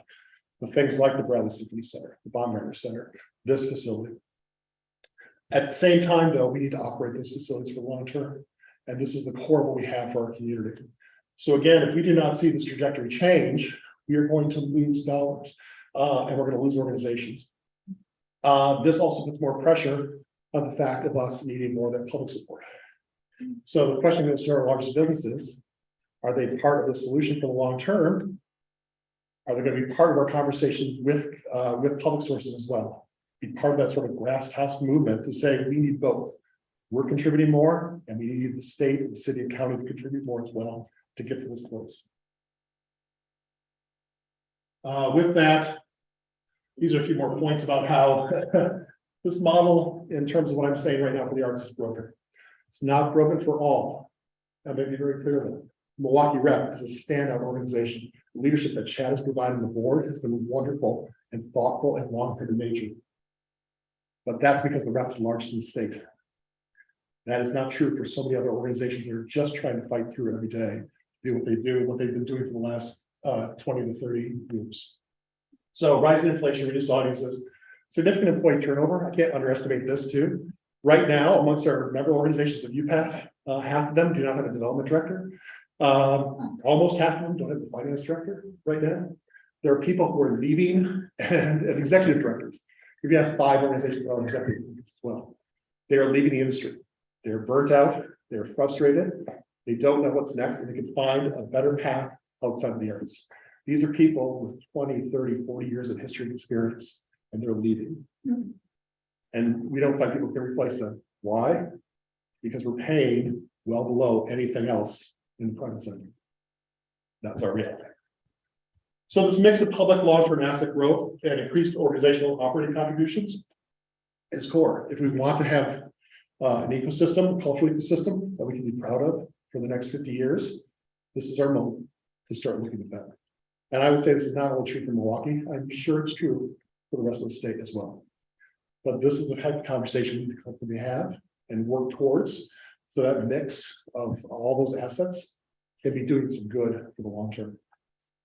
So I'm going to stop there with some of the data we shared. We can go through more details and more background, and appreciate any questions. Stop sharing. What model would Thank you, you Patrick. use to have the state make an investment in the arts? Would it be through the Arts Board? Would it be through other entities like you have around the state? I think it's an interesting question. The best investment, I believe, is through the Wisconsin Arts Board. I also believe it needs to be focused for where we could have the biggest impact on the arts long term. What do I mean by that? Our leading organizations need to be supported at the highest levels. I would advocate for something where the top 20 organizations across the state receive the bulk of that funding, which might be on an annual basis, an additional $5 to $10 million. Why is that important? Those organizations, as Chad just mentioned, employ the most people. It brings artists who come to this community. They form and participate in these other organizations. The fact that we can fund the largest organizations, it does create a much healthier ecosystem overall. What we're faced with right now, we can have a rep for the long term, but we might not have a Skylight Music Theater. We might not have a Next Step. We might not have a Renaissance Theater for the long term. That's the question we're facing right now. Investing in these large organizations creates a stability across the entire ecosystem. Those artists are able to find more of their livelihood, be successful in this community. And as a result, more arts, quite frankly, and more artists gives us more art in the long term. Patrick, as a rural arts person, I wonder, I understand where you're going with that, but 80%, then you just create haves and have-nots as well of Milwaukee, Madison, perhaps Fond du Lac, Appleton, the Fox Cities in Green Bay. But you look at the revenue source of places like Door County, many would fall out of what you're talking about. And you then make it even more important because we don't have any corporate foundation. Now you're going to take public support away, earned income and individual at aging. So just as a rural person going, okay, keep in mind what you're talking about. You're segmenting it into urban population bases. I will say this one comment on that, and it's a very appropriate comment. The key for me is the overall funding mix, where that funding mix starts. An example of what we have for UPATH, you saw that 10 to 15% in that healthy state. We need more examples of UPATH in other parts of our state. That will make a tremendous difference in long-term health in what we have as well. Because effectively that is equivalent to ongoing endowment for us. It's stable funding year after year. So if we're able to increase that level of community support in the Fox Valley, up through Green Bay, through Door County, that will make a tremendous difference in that overall funding mix. We need both. We don't need one or the other, we need both. I'm not saying to discount any of the smaller rural organizations as well. I like to see enough for everybody. I'm just saying the investment of what it will take for these large institutions to be those pillars and that halo effect that comes with it is important. George, can I ask a quick question? Sure, Quick, sure. to know off the top of your head, how much the Wisconsin Arts Board in total has distributed in the last 20 years? Oh, wow, off the top of my If head. you take a guess. So let's start with the fact that it's 20 million. And then like half again as much of that. So let's say 30 million over the time. So here's the point that I was gonna try to bring up with Brian, but we sort of have that solution, and I'm not trying to. When one institution in the state can get more state support in 1 year than the entire Wisconsin Arts Board was able to distribute in 20. Right. We have a system already that is way haves and way have nots. Right. And Extremely. absolutely right. And it's no criticism of the public museum, because the public museum should get every single dollar that they have. That's 100%. But at a $40 million rate and a $20 million rate, you can see that disparity already. Yeah. Right. So I would say a couple things. One of them is the issue we would have is the political issue. Because coming into the Joint Committee on Finance and saying, we want this and we want it, let's say 5 million exclusively for the organizations in Milwaukee, they would look at you and go, yeah, go away. That's not going to happen because the rural people take control of joint finance. Right. And so it's not a story that would work, but a story that says 5 million here and 5 million there, give us 10 and we got this. You can make that story. And as I've been listening to both of you speak, it's one of these things where, can you set up a challenge, right? Can the philanthropist set up a challenge to the state and say, we raise this much to make sure that you raise what you need to raise? Or you raise this much because there are other UPAS in the state. There's one in La Crosse, there's one in Racine, and so on. And so if you wanted to do more than that, we've got the Wisconsin Regranting Program, which we proved back in the day that if we came to the state with funding from the feds and said, we got this, you got to match it, and then we're going to distribute it locally, the state stepped up and said, okay, we'll do that. So what I'm saying is maybe there's a challenge mechanism out there that will allow the state to shake loose money. And of course, layer on top of that, the fact that we now have an unprecedented moment of surplus at the state level. But I think that this is the way we have to think. It's both how much do we need and how we're going to get there, and then go back to Gerard's point about messaging. Because if we carry the message incorrectly, maybe it shakes money loose. I think too, if rural communities, which I'm one, and my state senator is on the co-chair of the finance committee.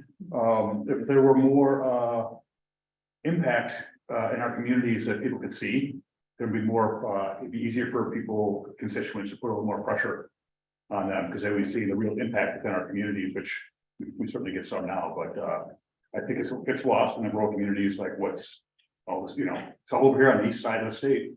It's Not APT. Huh? APT, Mineral Point. I mean, Middle Point, yeah, it's, Middle Point's one of those anomalies, I think.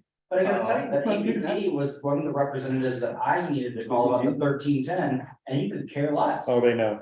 They've fought it as well. So if you have a representative where APT is your constituent, and that's a huge driver of economic activity in a rural setting, you would think that your representative would fully understand that.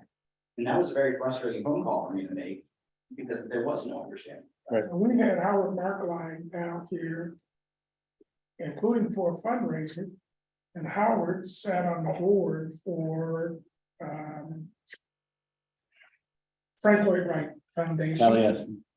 He was treasurer over there, so he was already invested in that organization coming over here to find out what needed to happen, touring the public museum, coming up with a formula that said, if you give us this, then you need to match it. And the museum still has to identify where that match is going to come from in order to access the 40 million. I do think that's a formula that will work, especially given what we're talking. And it would be interesting to see what that looks like on paper, so that it can be carried into both the governor's budget so that the legislature can react to it, and then you can push to keep it in there. But that has to happen quickly. I think though that that's the right move, and especially now. And I don't think 10 million is too much to ask for. At some point, they're gonna whittle it down anyhow, and you'll come up with something more than what you got now. That's correct. The museum did show us what was possible. Mm-hmm. I mean, it set a precedent and a playbook, and we should learn from it. The interesting thing about that is that the state thinks differently about capital improvement versus operational money. So I would say to you, you should be looking at the state for the capital side through the building commission. Because that's a different way of thinking, that because they can bond for it, they can do all that stuff. But I think we have to think differently. There's no doubt about it. We can't keep thinking the same way. And I think that's what we're looking for with the partnership with Wisconsin Arts Board. You are a voice and you understand the landscape across the entire state. You understand how to navigate that best. You understand the needs that are facing the entire state. We're just showcasing one example of 14 organizations in southeast Wisconsin. The numbers are larger, the magnitude is larger, but it's happening everywhere.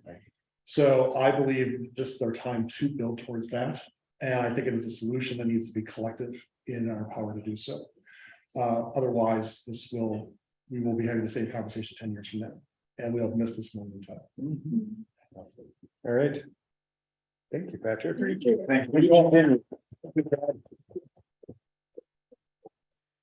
All right, why don't I'm we, staying in town, I give people tickets. no, but thanks for asking. Well, I hope it's on the third. Outside of the Wisconsin Arts Board? Yes. But, yes, all right, why don't we take 5 minutes, just so you guys have an opportunity. I think we're going to move off the agenda is the Arts Board regional updates, and if there's things you want to share, we can share via email if we want to stay on task. But if you guys want to take 5 minutes to use the restroom to clear your places, that'd be great.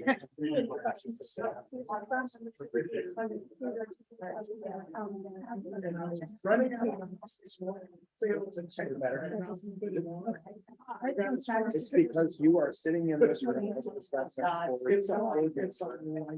And I say, we're just gonna have a wonderful video.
Well, we're Okay, still, now. I'm still missing some folks here. What are we thinking about the close time of this meeting? We're gonna be done by 2. Okay, that's what I told her. That's what I thought. I guess, okay. We said we could be in here for. Oh, easily. Yeah, but we won't be, meeting wise. Okay. We are missing Susan, but we're gonna carry forward. There we go. All right. I was very happy we had the opportunity to hear from both Patrick and Chad and from the various individuals around the table, sharing their insights into a variety of topics. Back to our agenda, and I'm just gonna amend our agenda, point 11, which is Arts Board member regional updates. I'm going to pull that off the agenda, table it, and just say, if you've got things you want to share, you can reply all to George's email from this morning. If there's something in particular you'd like to share that is happening in your region. Yes, John. Can I share one? Yes. Before you leave Milwaukee today, if you want to stop by the Haggerty, there's a Tolkien exhibit that's just outstanding. Yes. It's been 2 hours and it's about a month and a half ago. I have the great fortune of getting private. The Haggertys are my family. That's why I recuse myself. So Patrick and Beatrice are my grandparents. Got it. And so I've had the great opportunity to see those things not on exhibit, and it's incredible. Yeah. It is really wonderful. Okay. We are back, and like I said, if you have anything else you want to share that is not time sensitive, as this exhibit closing, please do share that with the group. And we're going to go back to move forward to point 10, which is the Woodland Indian Arts Program, and Karen Ann. And I'm gonna just respect, but I'm gonna do something a little deviant. I'm gonna ask my friend Caitlin to share that one photograph anyway. And we'll just the background while I'm doing my talking. Thanks, Caitlin. So the Wisconsin Indian Arts Initiative is an annual granting program that is 100% funded by Wisconsin tribal monies. All of the money that comes into this program comes from Native American coffers. It flows through the Wisconsin Arts Board with the expectation that 100% of that tribal money will go directly and completely to the support of Native art and artists. This program has been around for a little while, and it's had its ups and its downs. And recently we've been going through a bit of a downward spiral, if you want to think about the number of people who were applying. So about a year ago, we did something really right. We really listened to the Native Americans that this program is intended to serve. And we adjusted the grant program and the grant structure to reflect many of the recommendations that that intended audience brought forward to us. That resulted in some really important advancements. Number one, it deeply increased the relationship building that is necessary for this program to be a success. The trust between Native American arts organizations, artists, and the Wisconsin Arts Board needs to be increased and supplemented. And we're having evidence that that's happening. That evidence is we had more than a doubling of applicants. Not only do we have applications go from 2 or 3 a year to more than 7, we had 5 new applicants.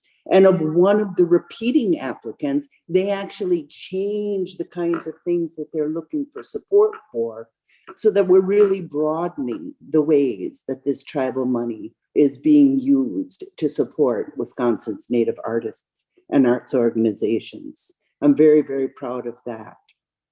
We had some difficulties in actually meeting as a panel. There were 3 Native artists on the panel. We had difficulties between COVID and sickness and November being Indian month and every Indian being needed everywhere all the time. But thanks to Caitlin, we really persevered. And what we did was we just shifted from, unfortunately, not being able to have an in-person meeting to a Zoom meeting to one that was really run primarily by email. That really didn't change the richness of the conversation. I think there are 2 major takeaways that I'd like for you folks to know. Those particular panelists are continuing to suggest ways that we can improve this program, where one of the reasons will be in scoring, perhaps not scores of 20, but scores of 100, so they can more deftly make some distinctions for the applicants. The other thing that they decided was, even though we had 7 applicants and the request was for over almost $41,000, the budget is only $24,000. Our final recommendation from the panelists was that every one of our applicants deserve 2 things: support and cash. Now, I'll leave it to Caitlin to talk about how we're going to spread that $16,000 deficit around. But I think it's really important that you all realize that this money is being spent in the right places for the right people to do the right things. And so, Miss Caitlin, if you would, please. Thank you, Karen Ann. You always cover it all. And like she said, we kind of eke this one out. It was like an 11th hour panel, this one. Sickness and yeah, just being November. We pulled it together though. And the panel did ultimately recommend, and I looked to fund all of the applications, and I looked back at my summary real quick, and I flipped there the rural and the urban. So it was 5 rural applicants, 2 urban. I just want to note that. And as Karen Ann said, it's just exciting to see even one of the 2 return applicants coming in with a new sort of statewide project that they're working on, and some really exciting new projects. So, and I do think some of that was that relationship building that we did last year after receiving 2 applications, and that I've tried to continue throughout the last year. And Karen Ann, you are such a important piece of that too. So I want to thank you and acknowledge that. And these are our 7 applications here. Karen Ann mentioned that the annual funding to this program is that $24,900. Though we did, since we received just 2 and funded just 2 applications last year, I noted in the summary that there's $14,100 that the Wisconsin Indian Education Association is holding for us. So I think that will be up to the board's approval to make a call on that. But we could certainly just about cover all of those awards with that additional $14,100. So I think that covers it. And thank you again, Karen Ann. It is. Thank you, and thank everyone. And I personally would recommend that we take that rollover money, put it into this program, support the excitement that is building around this, so that we can fund as many people as deeply as possible and repay the trust that these applicants are putting in us. Exactly. Thank you, Karen Ann. Mm-hmm. Okay, do we need any questions, first of all, about the report? Hearing none, we should go around. Yeah, we should go around, make sure we have no conflict. Exactly. If everybody can't read, I'll say it's the College of Menominee Nation, Native American Educational Technologies, Woodland Indian Art, Stockbridge Muncie Community, Mohican Writers Circle. Karen Ann, help me out. That's Swaswogning Institute of Indigenous Teaching and Learning. Thank you There. very much. You bet. And UW Milwaukee American Indian Student Center. Wonderful. So we'll go around. Chuck, No conflicts. No conflict, No conflict. no conflict? no conflict. No conflict. Let's go to see the Mary? faces. Can No we see conflict. Mary and Karen Ann. I'm gonna say College of the Menominee Nation. I have to have a conflict. There's an appearance of a conflict. Okay, wonderful. All right. Can I have a motion for all excluding the College of Menominee Nation based on the recommendations of the committee? I'll Thank you. move if I can. I'm gonna have Karen Ann move and then I'm gonna have Chuck. Better since she's got a perceived conflict that she doesn't let somebody else. Okay. Cello moves. Okay, second Second, is Susan Lip. Okay, all those in favor say aye. aye. Aye. Any opposed? Hearing none, motion passes. Now, Karen Ann, I'm gonna guess, I can't see you. Caitlin, you can get rid of the list. Thank you. So Karen Ann is muted and whatnot. So, the College of Menominee Nation, is there a I'll motion? make to a approve? motion. Thank you very much, Lynn. And second, I'll second. thank you very much, Bill. No second. Yes. All those in favor say aye. Aye. Any opposed? Hearing none, motion passes. Karen Ann, you're welcome back. Thank you, everybody. Thank you all. Any closing remarks? All right, we will move on to, go on. Okay, we'll move on to old business, chairman's report. I really don't have anything to report on that George hasn't told me he would like me to report on. We, just so you guys know, our next meeting is in Green Bay. It is part of WGCOT, Wisconsin Governor's Conference on Tourism. I do encourage you, if your schedule permits, to attend the whole thing, represent the arts, and to get a broader understanding of how the arts fit into the tourism product. But if not, please do join us for the board meeting. Which will be on Tuesday, and happily, there is no council meeting this year at the conference, so we won't have to be running around. You won't have to be running around. It is March 14th, Or the 12th, 13th, and 14th. Yeah, 12th, 13th. right? Okay.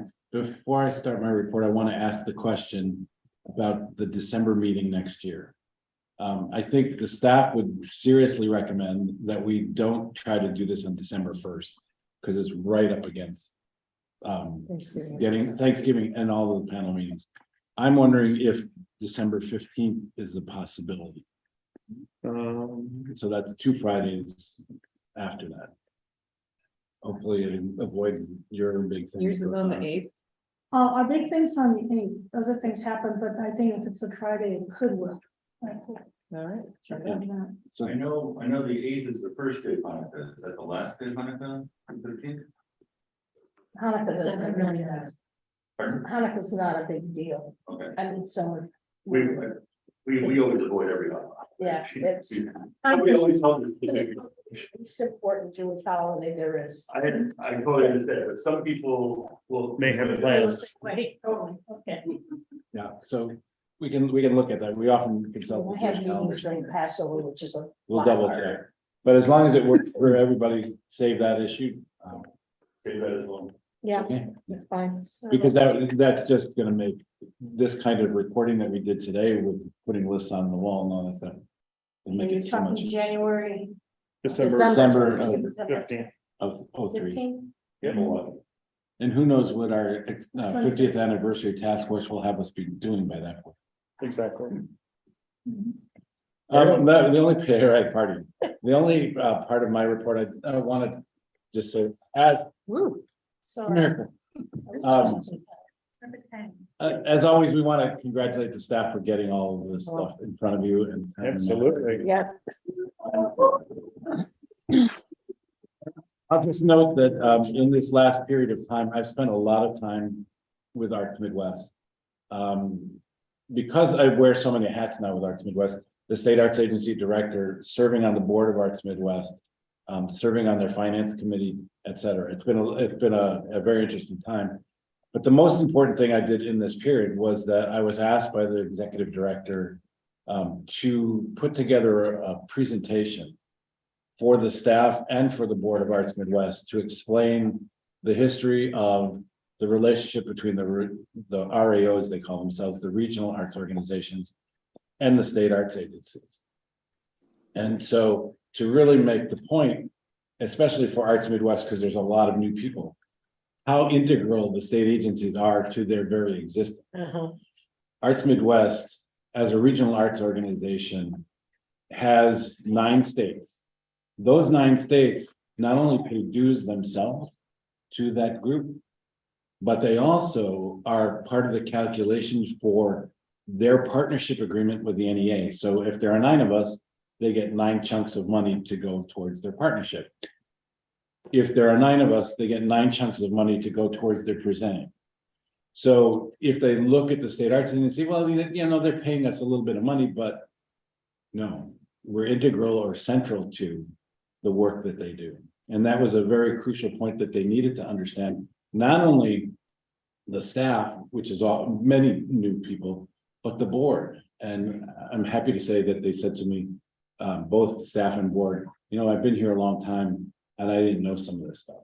And so it's a recentering of where the states fit in their conversation, which I think was fantastic. And I was happy to do it. And at some point I'll share the PowerPoint with you so you can see. They're looking now to have me do the presentation for the staffs of the other 8 arts council, so that they can hear that report. So it was an important thing to do, because I'll say it this way. The regional arts organizations are very lucky to be finding money from the Wallace Foundation and the Mellon Foundation and all those kinds of foundations. Oh, they got $8 million from Mackenzie Scott.